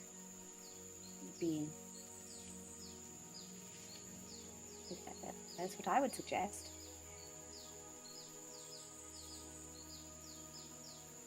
I think that maybe sounds like Phoenix if you want to give like dead things away and move them. Like, I don't know. I think if you touch it, like, yeah. And I would just like kind of wander away a little bit. Like,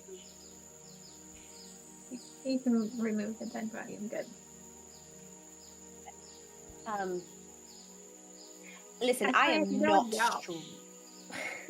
I would be like, Phoenix, there's a dead thing. No, so you yell Phoenix on the beach, and you're met by like the returning call of like like angry monkey sounds in the nearby trees around it. And you look up and you see these creatures hanging from under the I can't show you the picture because then they'll give you the name.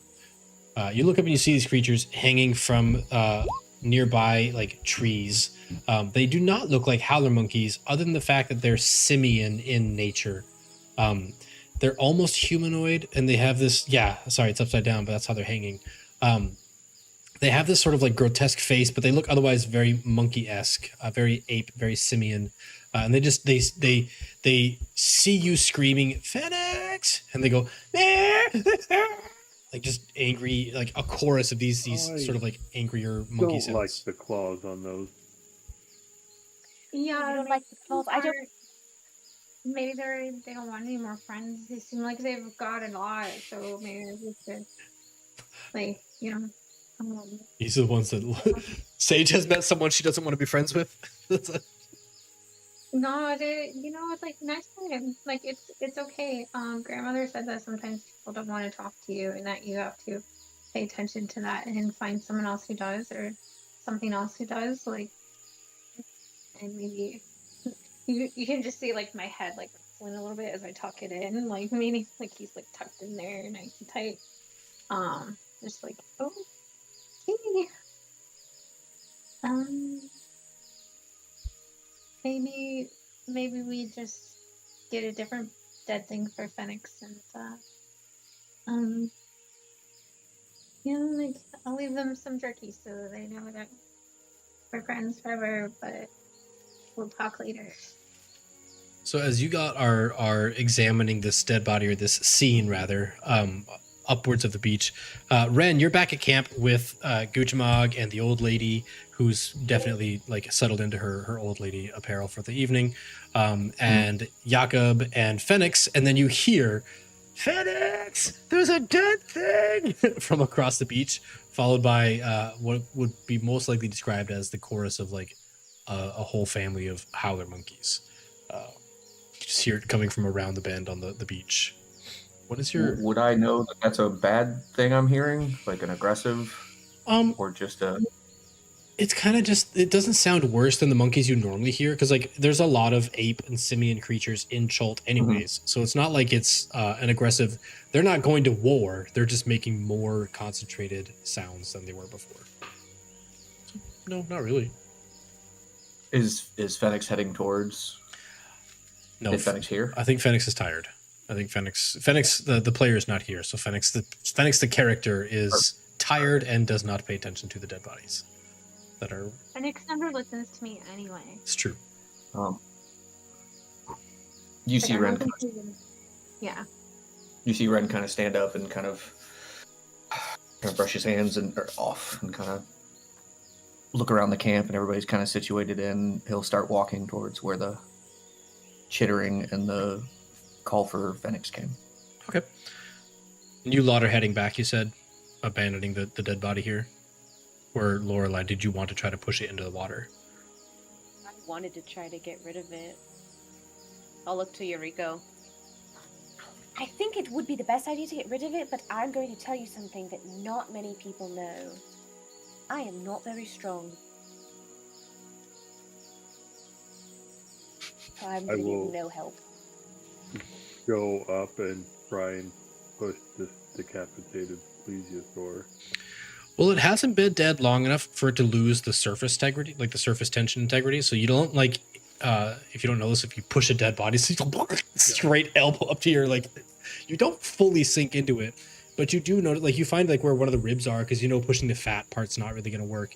And this creature, it looks like it needs to be in the water, right? It survives on the buoyancy of the water holding it up, and short of like digging a trough for it, or team working, this creature is probably 800 pounds of just like dead carcass on the beach. It's not going to be easy or light to just roll over into the water. And like this, probably the worst of all, the smell is awful. News, bad news, Lorelai. Good news. I'm not as strong as I thought either. That also happens to be the bad news. Right. Well.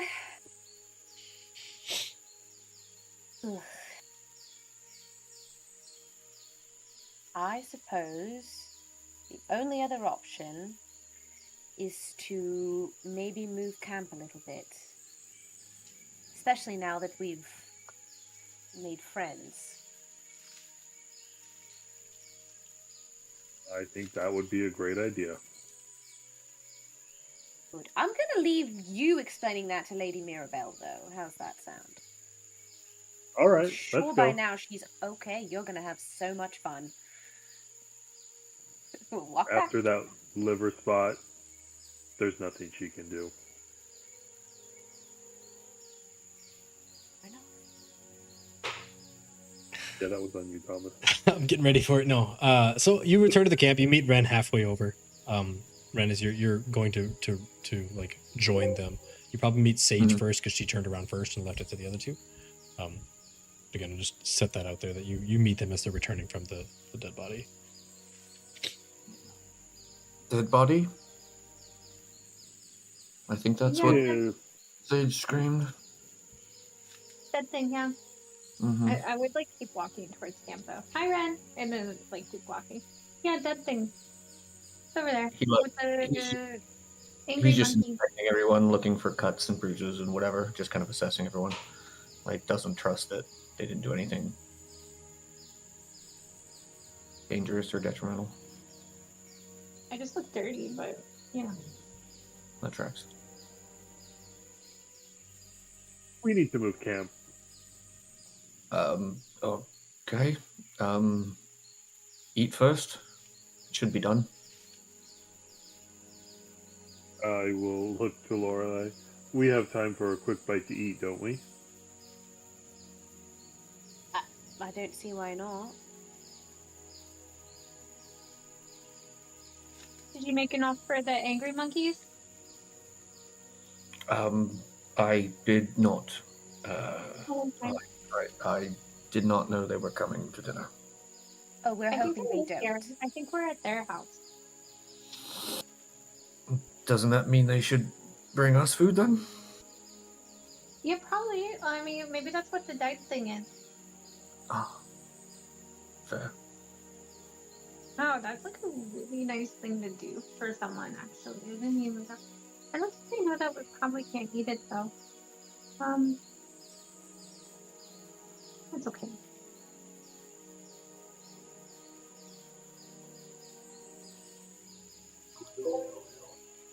Ren will just start serving everybody once we get back.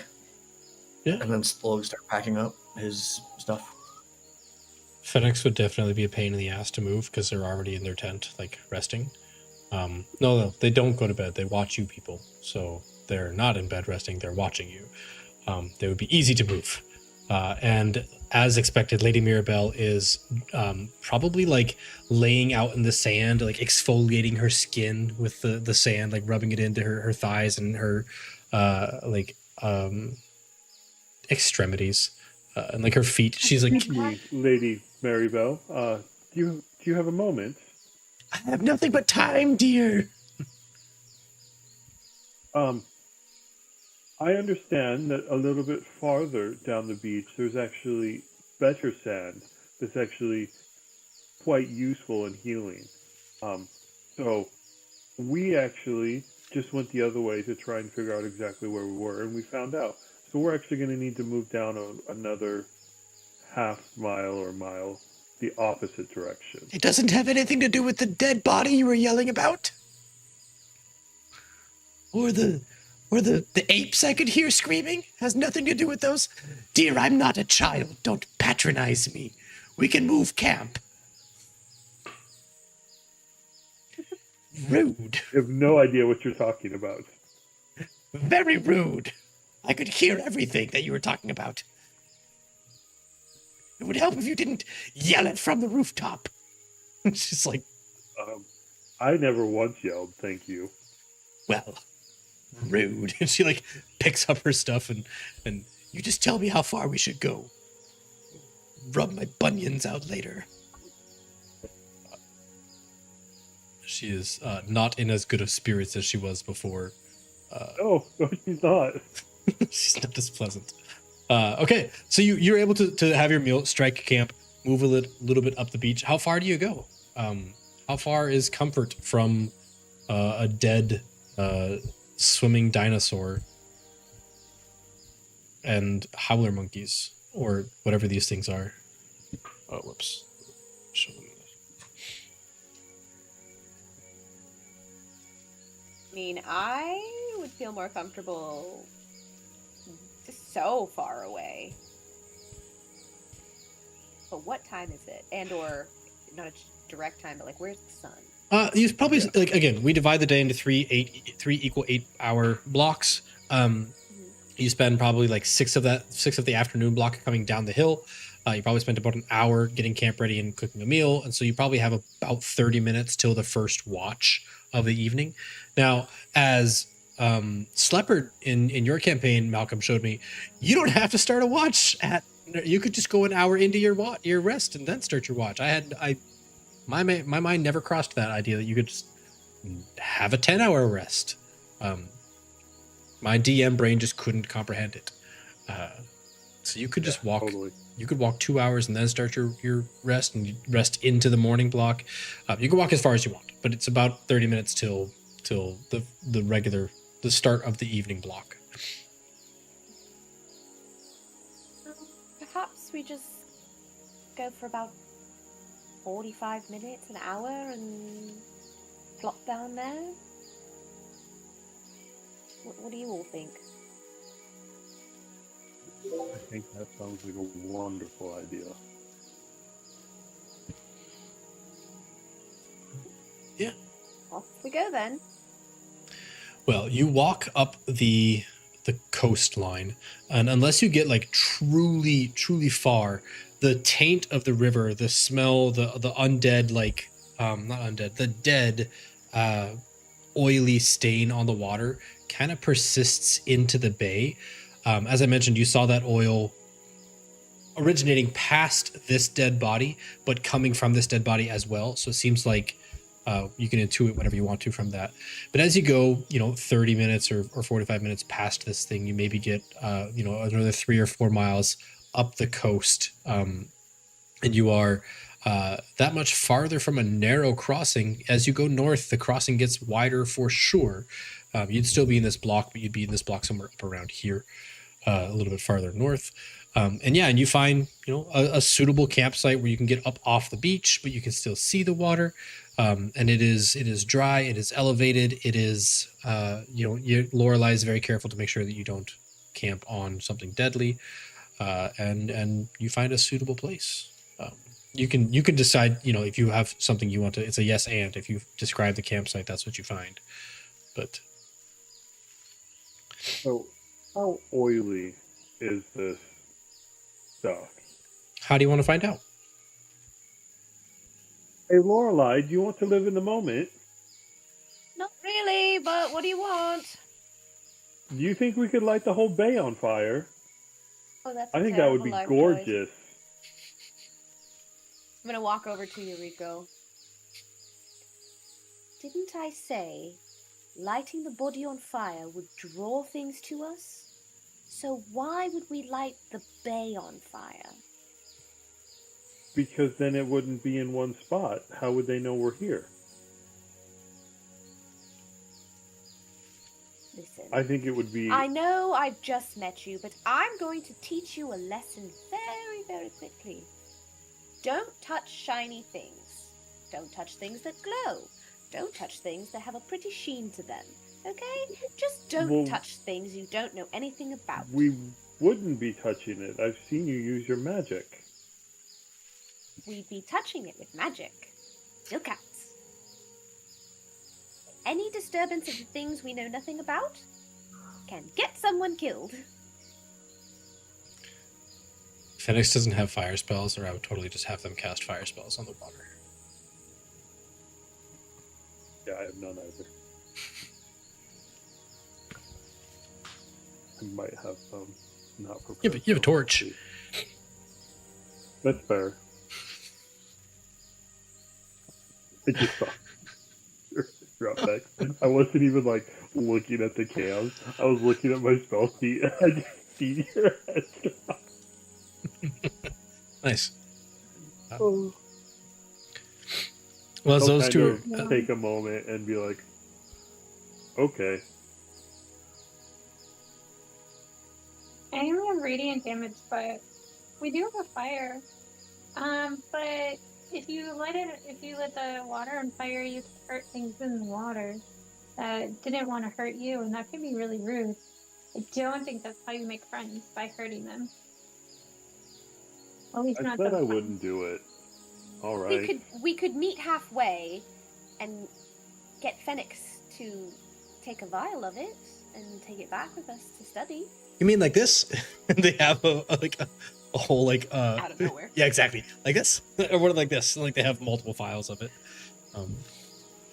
Oh, they've already collected it. That tracks. Yeah, exactly. Yeah. Like. Mm. And meanwhile, they're over there in the campfire, and I don't mind doing this because they're not here and they wouldn't really disagree with me, or they wouldn't objectively disagree. They're seeing if it is flammable because they're tinkering all the time with it. And they're like, it doesn't look flammable. It looks like it's maybe some other kind of pollutant. I don't have enough here to tell what kind of pollutant it is, but it appears to be non-flammable, oily substance. Sorry to disappoint you. Honestly, quite a relief, actually. Here, drink it. Nope. Well. Get Mr. Body to drink it.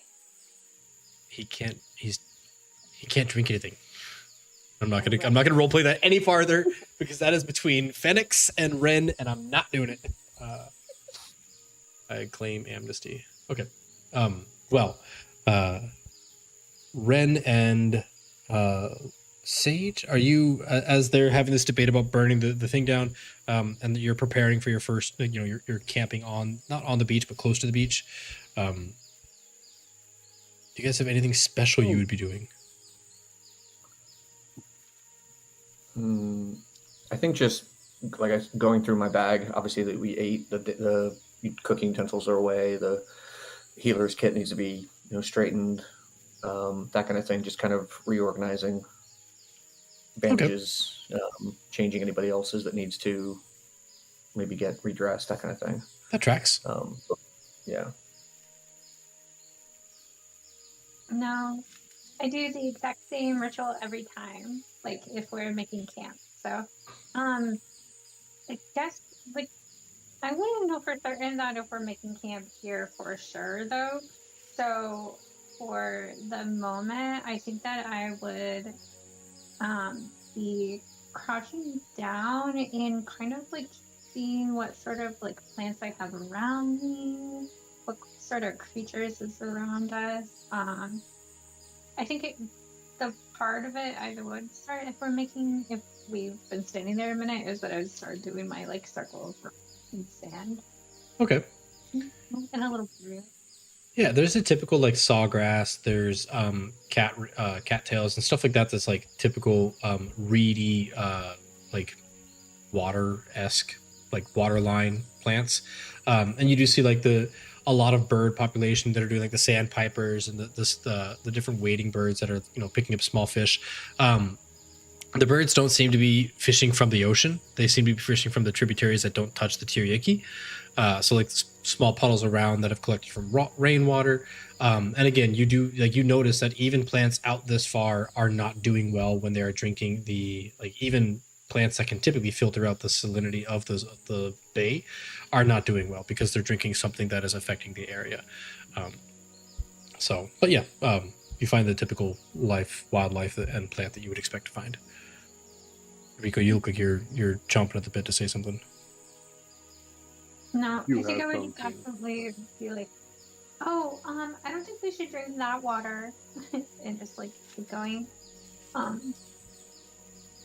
But if we can hear like birds and like I can see them, then I think I would have a little more confidence in just setting up my tent there. Then. Okay. Yep. Kind of away. I would be like in the furthest like section though, like away from that creepy water that no one's touching. Yeah. You're a good 3 or 5 miles away from it. I'm trying to think, 45 miles walking peacefully at the end of the day.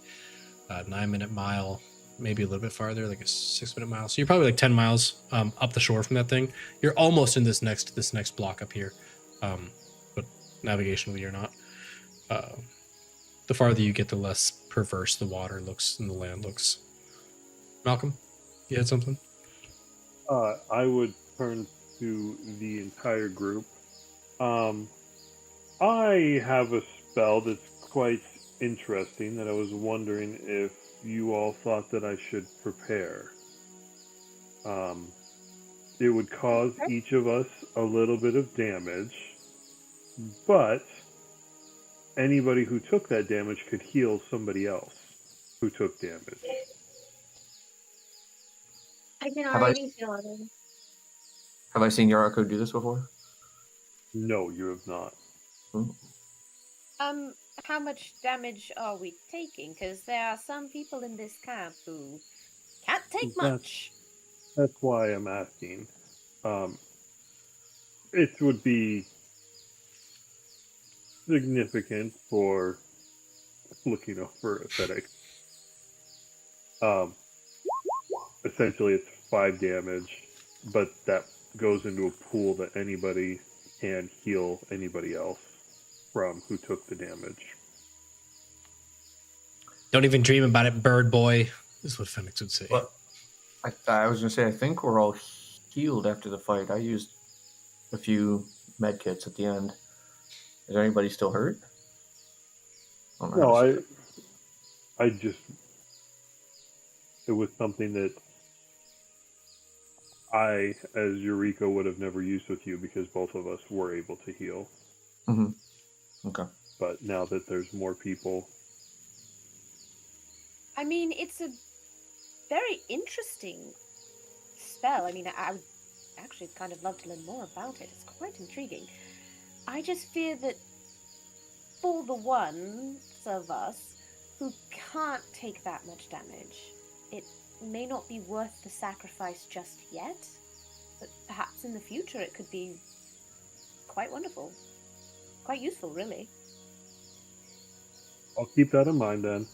I won't have that prepared tomorrow.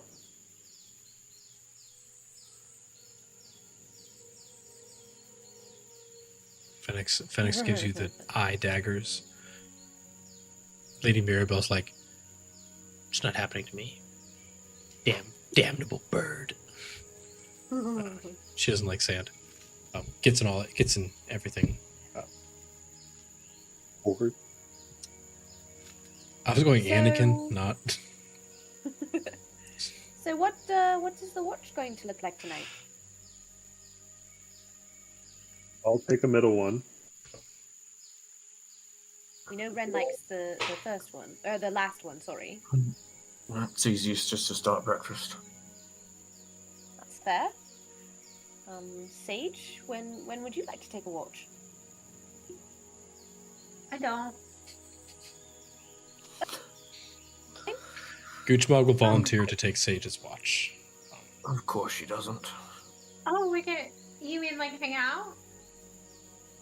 Yeah, that's good. We got to pet them dinos last time. That was pretty fun. Yeah, we can hang out. Definitely. Okay, Like so friends. Sage and Gushamog. How would we just keep the same? Wait, we're friends? The best of. Friends. Yeah.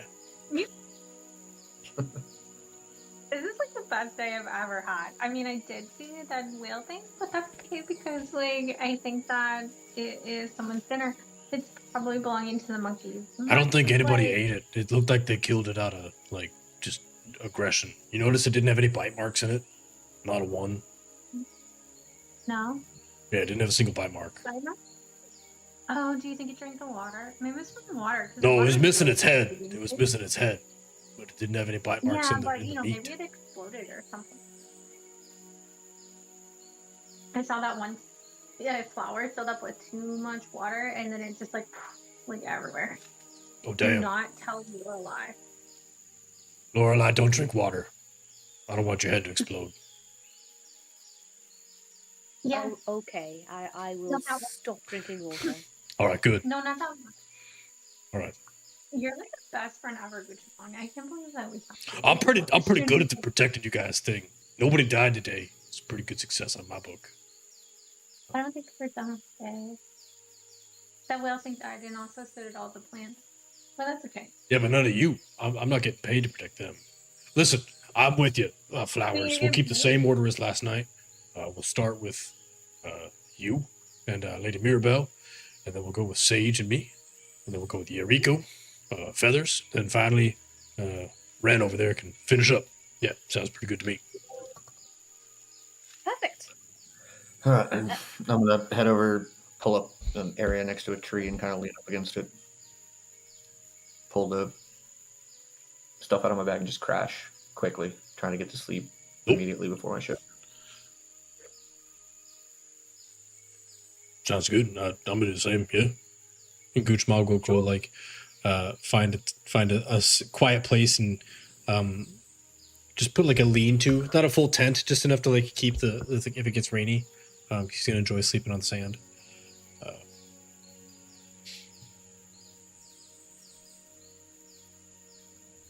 Lady Mirabelle will look at Lorelai and she's like, "If it's all the same to you, I'm really tired."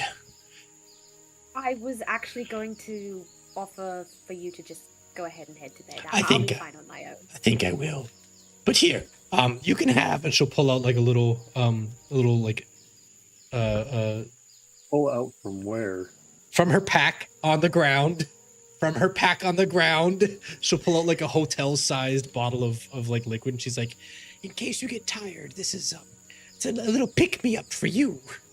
Oh, I don't want you to fall asleep on your watch, and since I won't be awake to keep you company, I want to give you a little pick-me-up." And she'll that is so kind. Thank you. I of appreciate that course. a lot. Yes, of course. Good night, dearie. Thank you for being so friendly to me yesterday morning. Of course.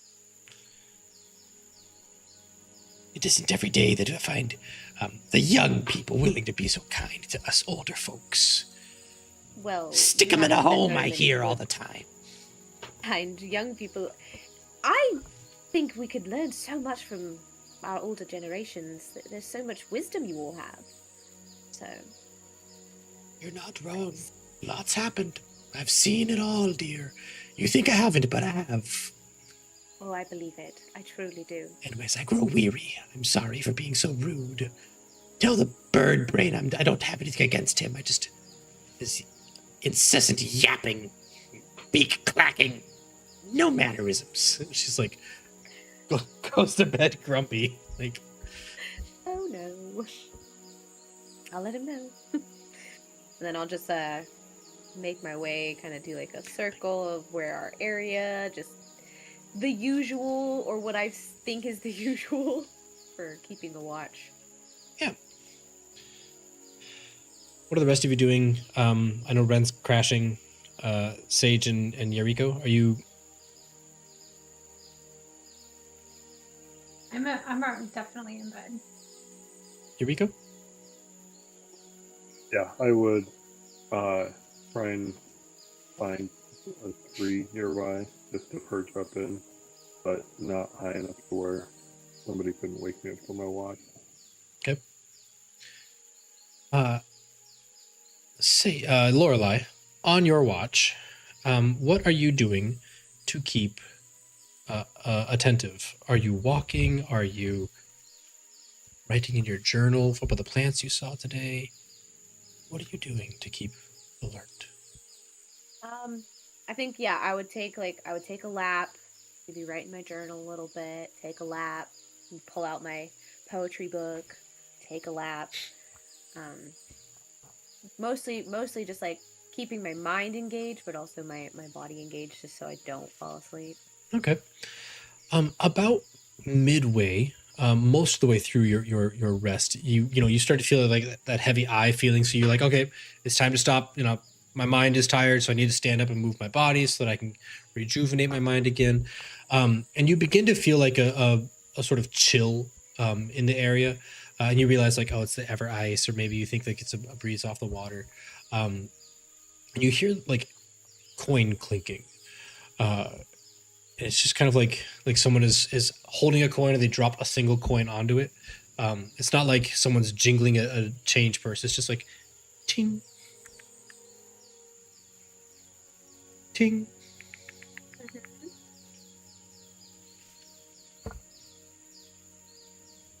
Can I discern which direction, or at least like what? No, it's just all. It's just everywhere. Yeah, it's like you walk around, you hear ting, a gentle coin counting, or like a gentle coin sorting. I don't have coins, but it's like when you're at the poker table and they shuffle coins. It's not that even. It's like just a single coin dropping onto another coin, or a coin dropping into a coin purse of some kind. You just kind of hear it coming from everywhere.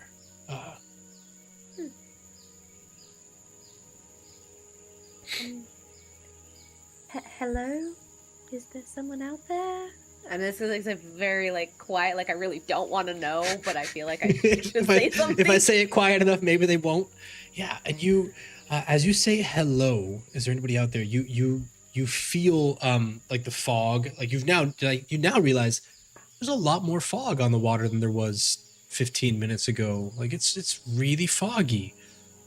And you see like a figure standing out you're taking laps around the camp. You see a figure standing out like 15 feet from you, but you know the beach ends at like 10 feet. And those numbers aren't exact, but like you see it's roughly 10 feet past the edge of the water where the water would start. So like something standing in the water.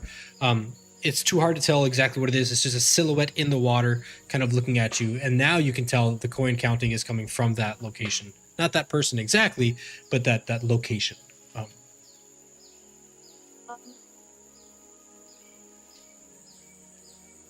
I'm gonna take like 5 feet towards it, so just to see if I can like actually make out any features or anything. It has like this brown mottled hood. The hood comes too far past its face, so you can tell there's a face inside, but it's like hood comes down, so you can't really see its eyes, and the hood comes too far out, so you just see like the shadows of what its face would look like. You can tell that it sort of stands in like this hunched posture, but not like Igor, like just it's sort of a little bit hunched over. And you just hear like the ting.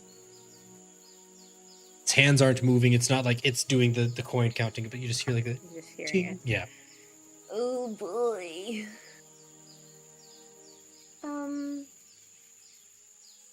I really shouldn't say a word. It's slowly, you say you take 5 feet towards it. It takes 5 feet towards you, like just very slowly, but like slowly comes closer and stops. Far enough. That's good. Thank you. No, I mean, no, thank you. I mean, oh crap. Thanks, Malcolm. Don't know what to do. Do I have any knowledge of like creatures or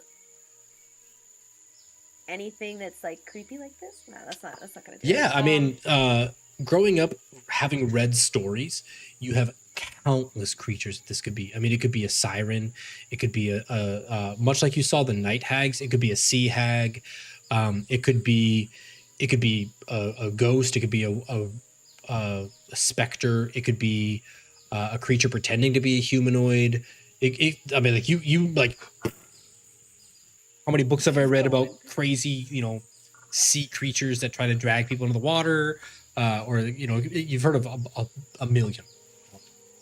Okay. Narrowing it down. You want to make like a history check to see if you read about anything like this in Chult in your like preparation? Specifically with like maybe the coin clinking, like Yeah. trying to, Oh, good call. Good call. Yeah. 11. Yeah, it's there's a number of creatures that carry in currency. There's a whole like a division between demons and devils called the well, the fact that I don't know them means it's obviously not relevant, right? There's a number of creatures in between demons and devils that are fiends, but neither demons nor devils, and they deal in coins. There's a number of creatures who, like the Fae, deal in coins, but their coins aren't always monetary. Sometimes their coins are like the manifestation of a deal. Like somebody can make a promise and it becomes a currency, and they trade in that currency. It's a number of different like unnatural things. Nothing natural deals in coins. So you automatically deal out like, this can't be a siren unless it's trying to lure me into the sea with money. This can't be, it can't be, a creature pretending to be a humanoid unless it's a doppelganger who happens to have money and their whole thing is stealing money. But like, that doesn't really fit with the sea. The fact that it's standing in the water in the mist, and like, it's hard to narrow it down specifically because you didn't research any of that. You were reading on like your flower trip to Chult, right? Yeah. Okay. Why is it always me? It's good. Sorry.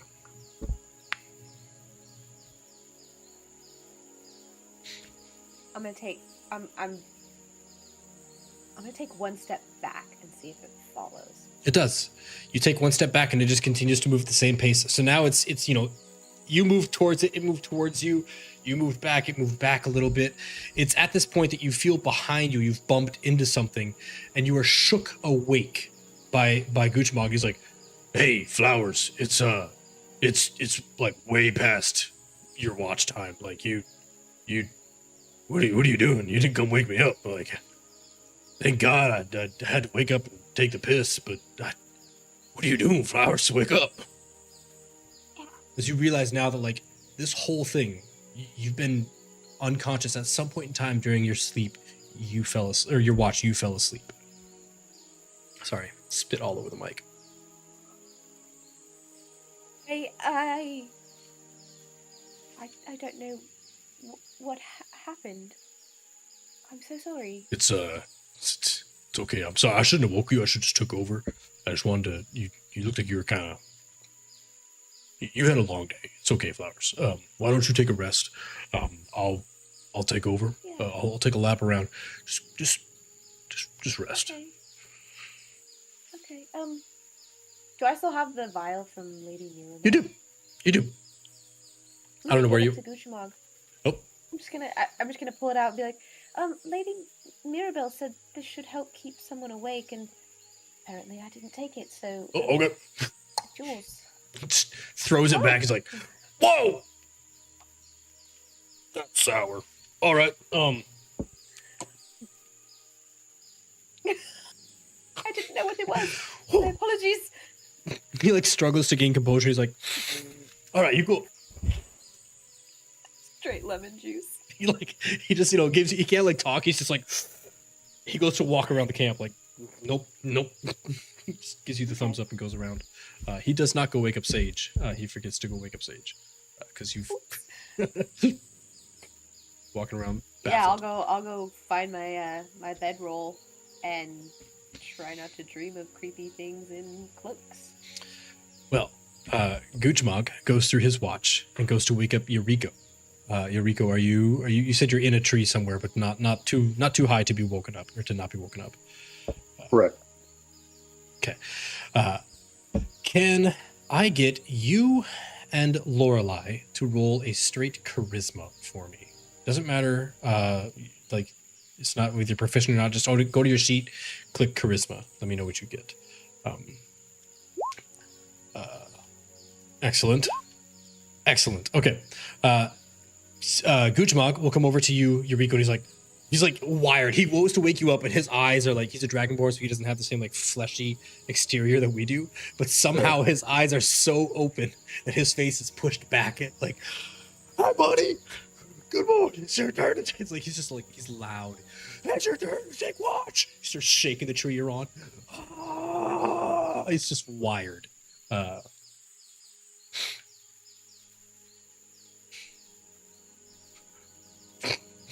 Damn. All right. Okay. Thank you for waking me up. And I'll, fly down a little. Maybe you should try and do some push-ups before you go to bed. He goes over there, just like you just hear for the next like 30 minutes. He's just doing like a bunch of push-ups, exhausting himself. But yeah, he does not bother you for the rest of your watch. Okay. What are you doing on yours to stay present of mind and? He walks far enough away from the campfire that the warmth kind of fades. Kind of goes down to one knee. He will look up and whisper, "This watch is mine. This moment is awake." And then he'll get up and inhale slowly.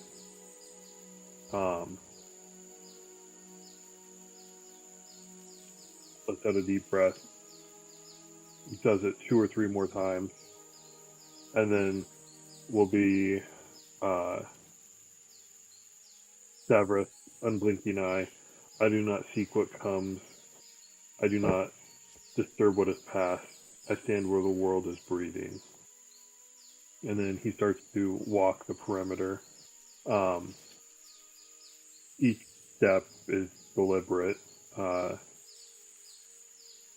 Every few steps, he names something that's existing right then.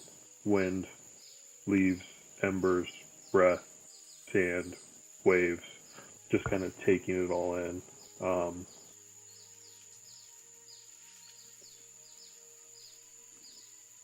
He eventually looks back to the sleeping party and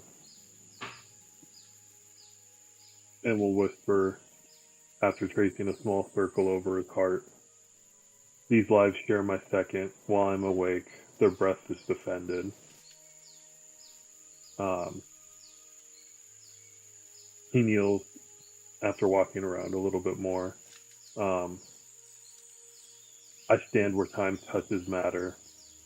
Here is where action lives. And towards the end of it, he'll go back to the edge of camp and with one final breath say, "Severus, witness kept. The moment has passed clean," before walking to the next person. Well, as you are in your prayer to Savras, as you are taking your moment to like center yourself and live truly purely in this moment and not any other, you notice in your absolute pristine apparel and absolute pristine appearance, there's a feather, a single feather that is out of place on like your shoulder or your neck or somewhere that you would normally preen. Like it's not here where you can't see the feather in the back of your head. It's like that feather has been out of line for too long. It's just like a small imperfection on a piece of your plumage. I don't know how much of your plumage is exposed in your armor. I don't know how much is exposed, but what do you typically do when you find an imperfection in your body? If anything, he would probably just appreciate the moment. He's not really obsessed with the aspect of looking pristine, but if it was something that, was bugging him, like if he kept moving his arm and he kept feeling it, it might become like an annoyance. Yeah, it is. It's as you're like turning your head to look that way and you see the feather, just like everything is very neat and orderly, and there's just one that goes blink. You turn, like when you look this way, you can see the feather flapping in the wind a little bit because it's not in line with the other feathers, so it doesn't lay perfectly. It sticks up like this, and you're like, ugh. And it does this, and it moves. So like as you're praying to Savras, you see this thing moving out of the corner of your eye, and you're like, oh, it's a stupid feather. God damn it, it's a feather. As you're distracted by that one small imperfection. I don't know. Does Eureka, like most bird folk, like preen? They molt. They pull feathers out. Would you do the same, or is that kind of like a too much birdish and not? Are you too humanoid for that? I think it would be something that he wants to do, that is part of his evenkin background, but the aspect of his faith tells him that when it's time, it will go. And excellent. He's probably fighting those two. Okay, yeah. Well, as you concentrate on this imperfection, for just a fraction, just a small fraction, you notice there's more fog in the area, much similar to how Lorelai's watch went, but not you weren't aware of how her watch went. So for fraction, the heartbeat, kind of the heartbeat of the jungle, the noise, the monkeys that you can hear just up the beach from you by a couple miles, it all goes silent. The wind stops, the leaves freeze. You feel a sudden sort of icy needle prick, not on your arm, not where the feather was, but deep inside your chest, as if something hooked onto your very essence and pulled. And you awake, not like you've been daydreaming, like Lorelai couldn't stay awake, not like that. You just wake like to the moment, and you realize like, oh, it's all come back. The jungle noise rushed back in. You look down, and maybe it's later in your watch, but you notice the feather is no longer there. You didn't pull it, but there's this tiny bead of raised skin, as if the quill used to be there and someone plucked it out, and now you've had like that goose pimple effect where you've pulled out a feather where it shouldn't have been pulled out from. The sensation of cold air kind of lingering on your skin, and you notice the smell of lavender and rot in the air around you.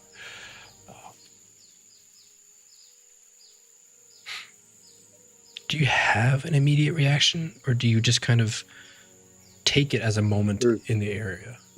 There's probably a palpable fear in him, because he was sure he was living in that moment, in that time.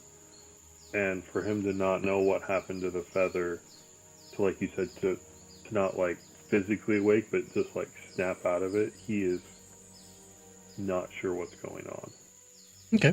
And you're brought back in by the cadence of 909,955, 900. He's like counting his push-ups over there in the corner as Guzmag is sweating. He never skips arms day, as he's still doing push-ups over in the corner with his liquid cocaine or whatever he was given. He has no idea.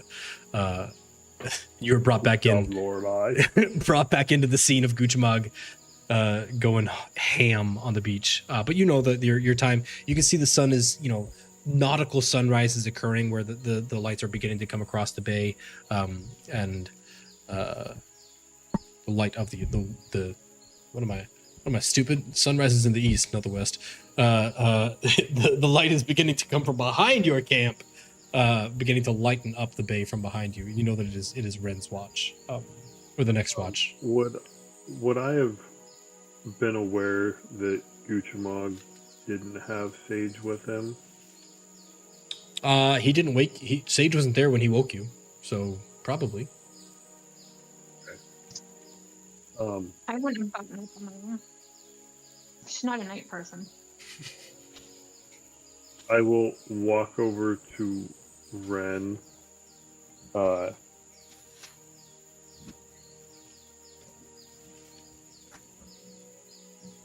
Troubled in the moment before slowly shaking him. And when I see his eyes open, the night does not remain honest. There is something going on. I'm sorry, what? Oh. I lost track of time and thought.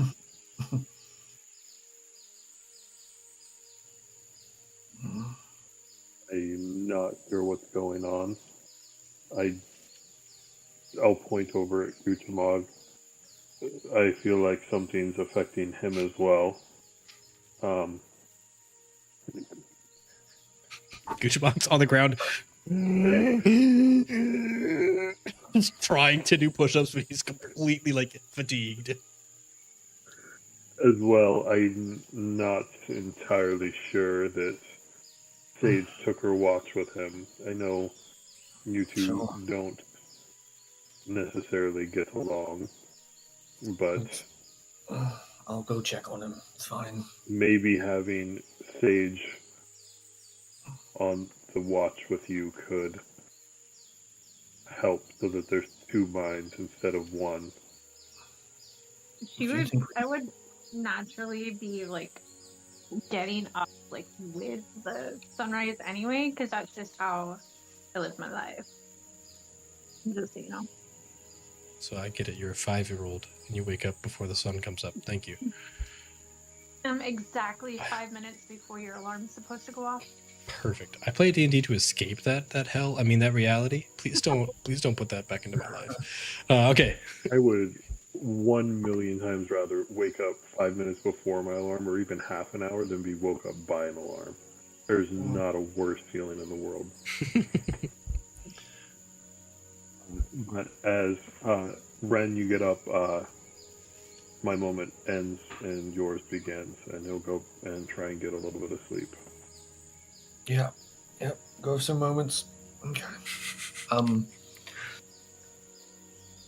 And he's just gonna, I mean, he heard what Yuriko said, so it's more of he's gonna kind of keep an eye out while just kind of starting to set up maybe send the cat, just kind of motion for it to go be useful. So have the cat kind of do a patrol while Ren's setting up the fire in the camp and get everything ready there. Yeah. The campsite is relatively quiet this morning. Nothing like the night before when you had the monkeys howling. It seems like the jungle wakes up at kind of the same time as you do.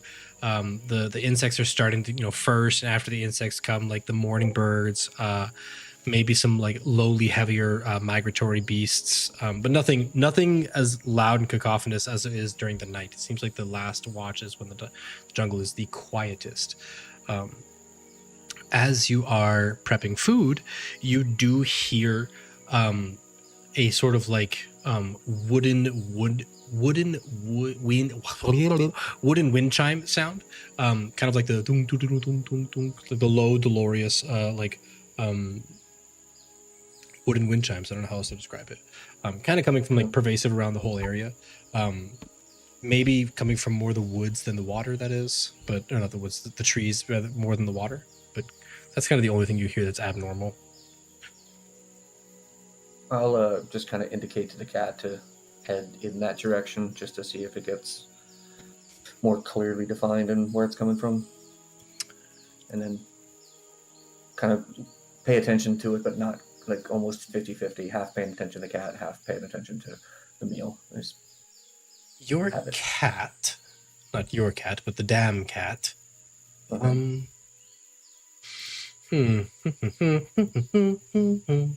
It comes from the same place that your gifts come from, correct? Mm-hmm. Fantastic. Do you instinctively see what the cat sees, or do you have to choose to do so? It's kind of like a lot of the time it's background music. Like the hearing will be like you're just in the elevator and it's on, but you're not really paying attention. But he can like actively like decide to listen in, if that makes sense. Perfect. But to look through its eyes, he's got to fully focus. But right now he's just kind of casually. Okay. Listening almost. Passively listening in, you hear the cat like go into the bush, and it's a very stealthy cat, because all cats are, and it sleuths around, and you hear passively like as you're cooking food, like maybe you have the sounds of wooden utensils on like pans or whatever, and then you hear that dunk, dunk, dunk, dunk, dunk, dunk, dunk, like through the cat in your background elevator lobby music. And you hear like the cat stops moving, and then the chimes stop. The cat starts moving again. The chimes start again. Nothing ever like a yowl or a meow or a hiss or anything like that. The cat doesn't seem to be bothered by whatever it's looking up. It spends an unusual amount of time away from you without like coming to bother you.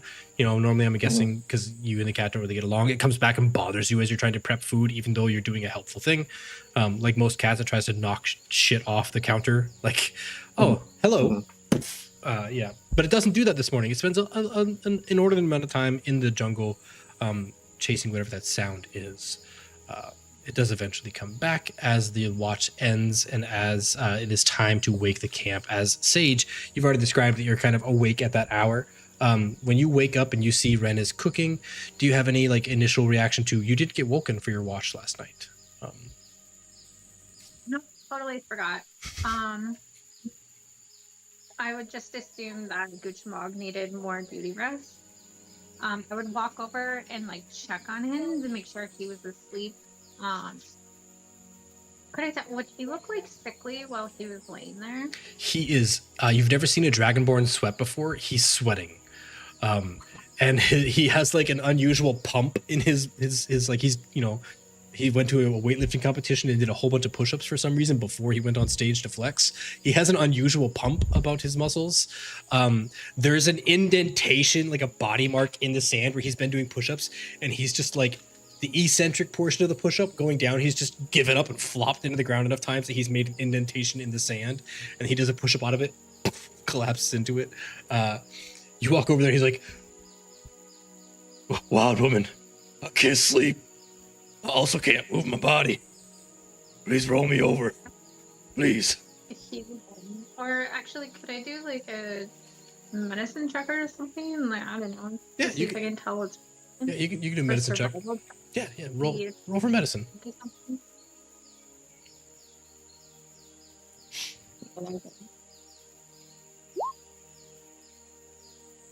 Oops. That actually.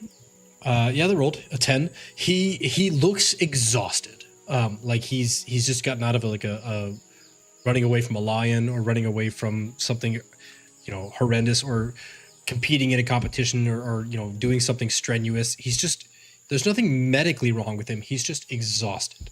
He's like, "Please roll me over. I can't move my arms." He's just like under the load of his body. Yeah, you. I was like, "Wow, you did that, huh? What happened there exactly?" I don't know what was in that bottle, but I can't sleep. And so The bird said, do What some bottle? push-ups. Flowers gave me a bottle to keep me awake. And God, it did keep me awake. I feel like I've been awake for 9 days. I can't. Oh. I've been doing push-ups for 7 hours. It's like, Did you eat it with jerky by any chance? no, it was like, he's like trying to move his arms. He's like, he's just moving just his hands. It was about this big, and it was clear, and it was sparkly, and I just drank it. I can't sleep. Please, feathers. Please, I've been doing push-ups for 7 hours. He's like trying to roll over. Ren, you hear all this commotion going on as you're prepping camp, as he is struggling to move. It's probably loud enough for most of you to hear, unless you are like super exhausted. Yeah, you'll see Ren stand up with his deep sigh, walk over to where Kuchmog is on the ground and flip him over and start like testing to see if he can figure out what it was. Like find the vial in the bottle and see if you can tell what he just like. Give him a full once over to see what. Yeah, it's like he drank it and then walked over to do push-ups away from where Yariko told him to go do push-ups. So the vial is somewhere else, but you can see like foaming at the mouth a little bit as like, and the foam has dried, so it's like turned into the salted crust on the side of his mouth. So it looks like he's, he has like a little dried salt mark on the side of his mouth, or sugar mark on the side of his mouth. Like when you have a cream donut or like a glazed donut and you get messy with it and it's like on the side of your face and you're like, he has that dried glazing on the side of his mouth. And he's like, I don't know what was in that bottle, but I swear to God, that was wow. I'm just gonna take a real quick rest. And he lays there like this. I'm just gonna sleep. Sleep. He's just like wired awake. Oh, wrong button. Sorry. One hit. Oh God. Okay. So yeah, if we're all starting to wake up, can I see this happening with Guchamog? Would this? I'm not gonna say anything to Guchamog. I'm gonna make my way to Lady Mirabelle.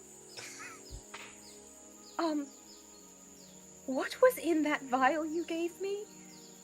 Oh, that was they were drops of we used to call them drops of wakefulness. You put a drop of it under your tongue and it helps you stay awake. We used to use it during our prayer circles when the sisters would come by. They would beat us so naughty if we didn't stay awake during the prayers, so we'd put a drop of it directly under their tongue, and it would help us stay awake for the rest of the night. Why? What did you do with it? Are you done with it? I would like to have it back, please.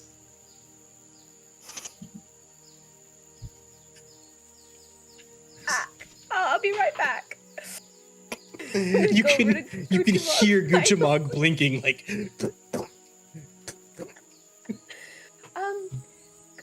Guchamog. My flowers. Yeah, he's just like he's bugged out of his mind.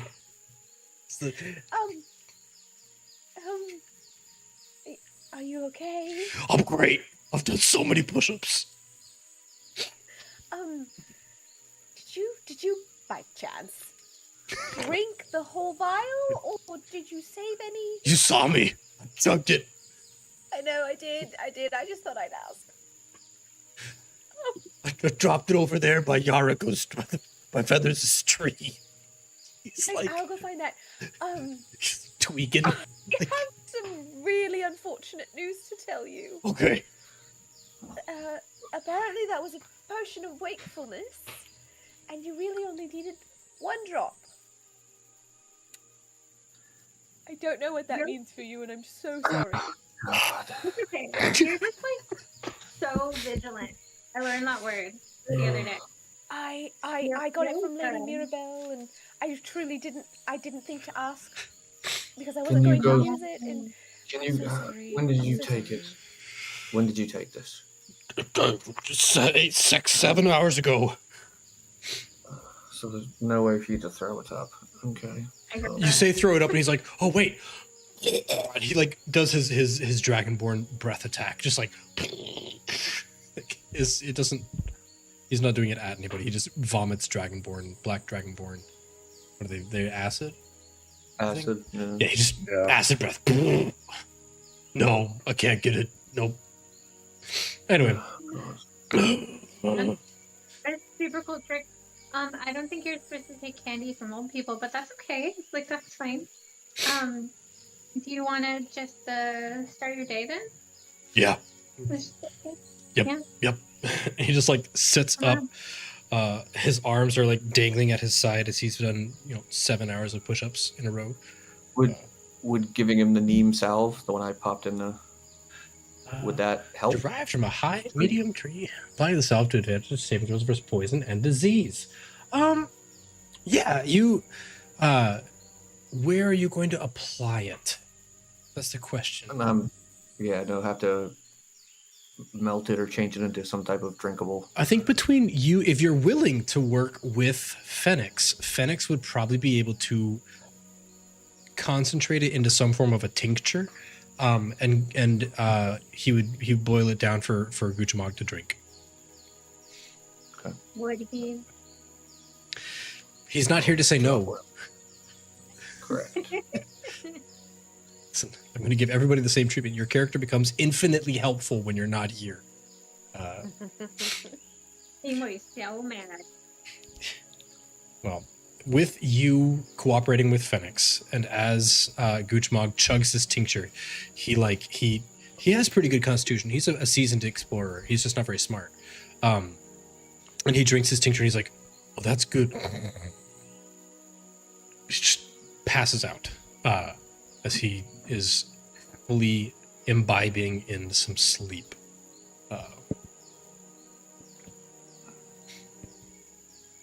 Lady Mirabelle looks over at you, Lorelai, and she's like, "Well, did you forget where you put it?" She sees Guchamog on the ground. She sees a lot of you standing up around him. She's like, "Oh, dear, that wasn't exactly cheap." Well, see, I didn't think to ask you in the moment how to take it, and well, you said it helps keep us awake, and I had a bad experience, and so I thought maybe he might need it, and... You had a bad experience? Well, apparently I fell asleep on my watch.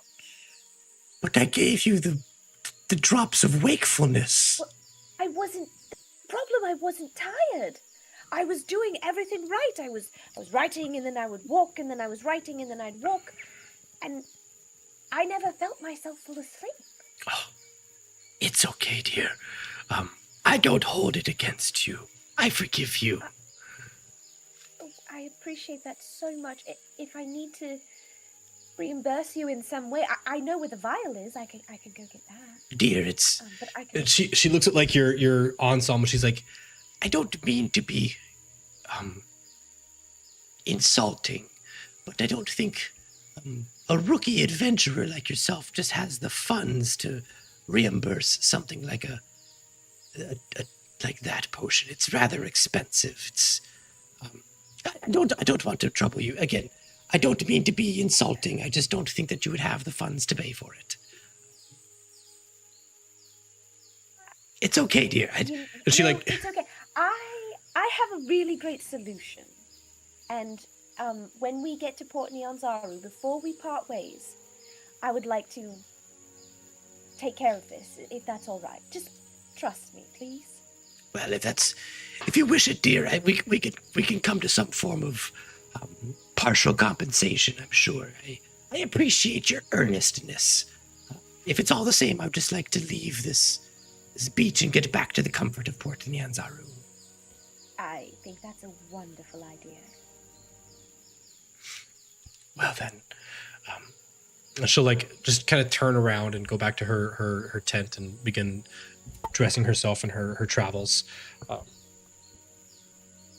attire.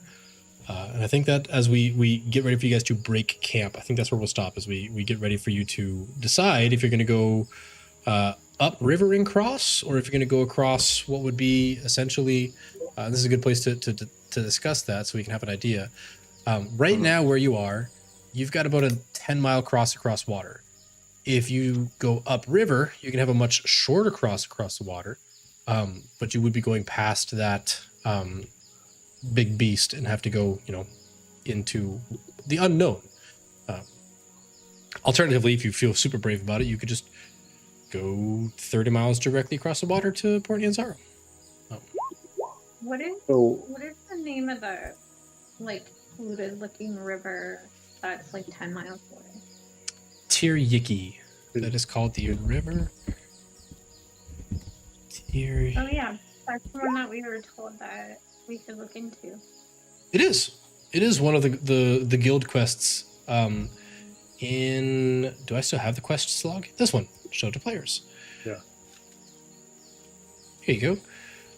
If you've not been made aware of this recently, this is a list of quests that were handed out or were available the last time you were in Port Nyanzaru, before you left the guild to go on your quest to go to Felt Belawarian.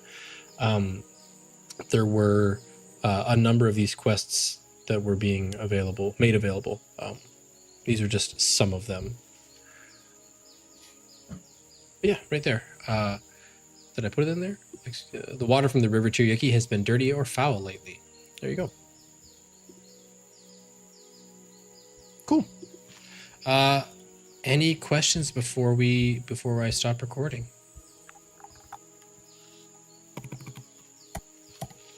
No.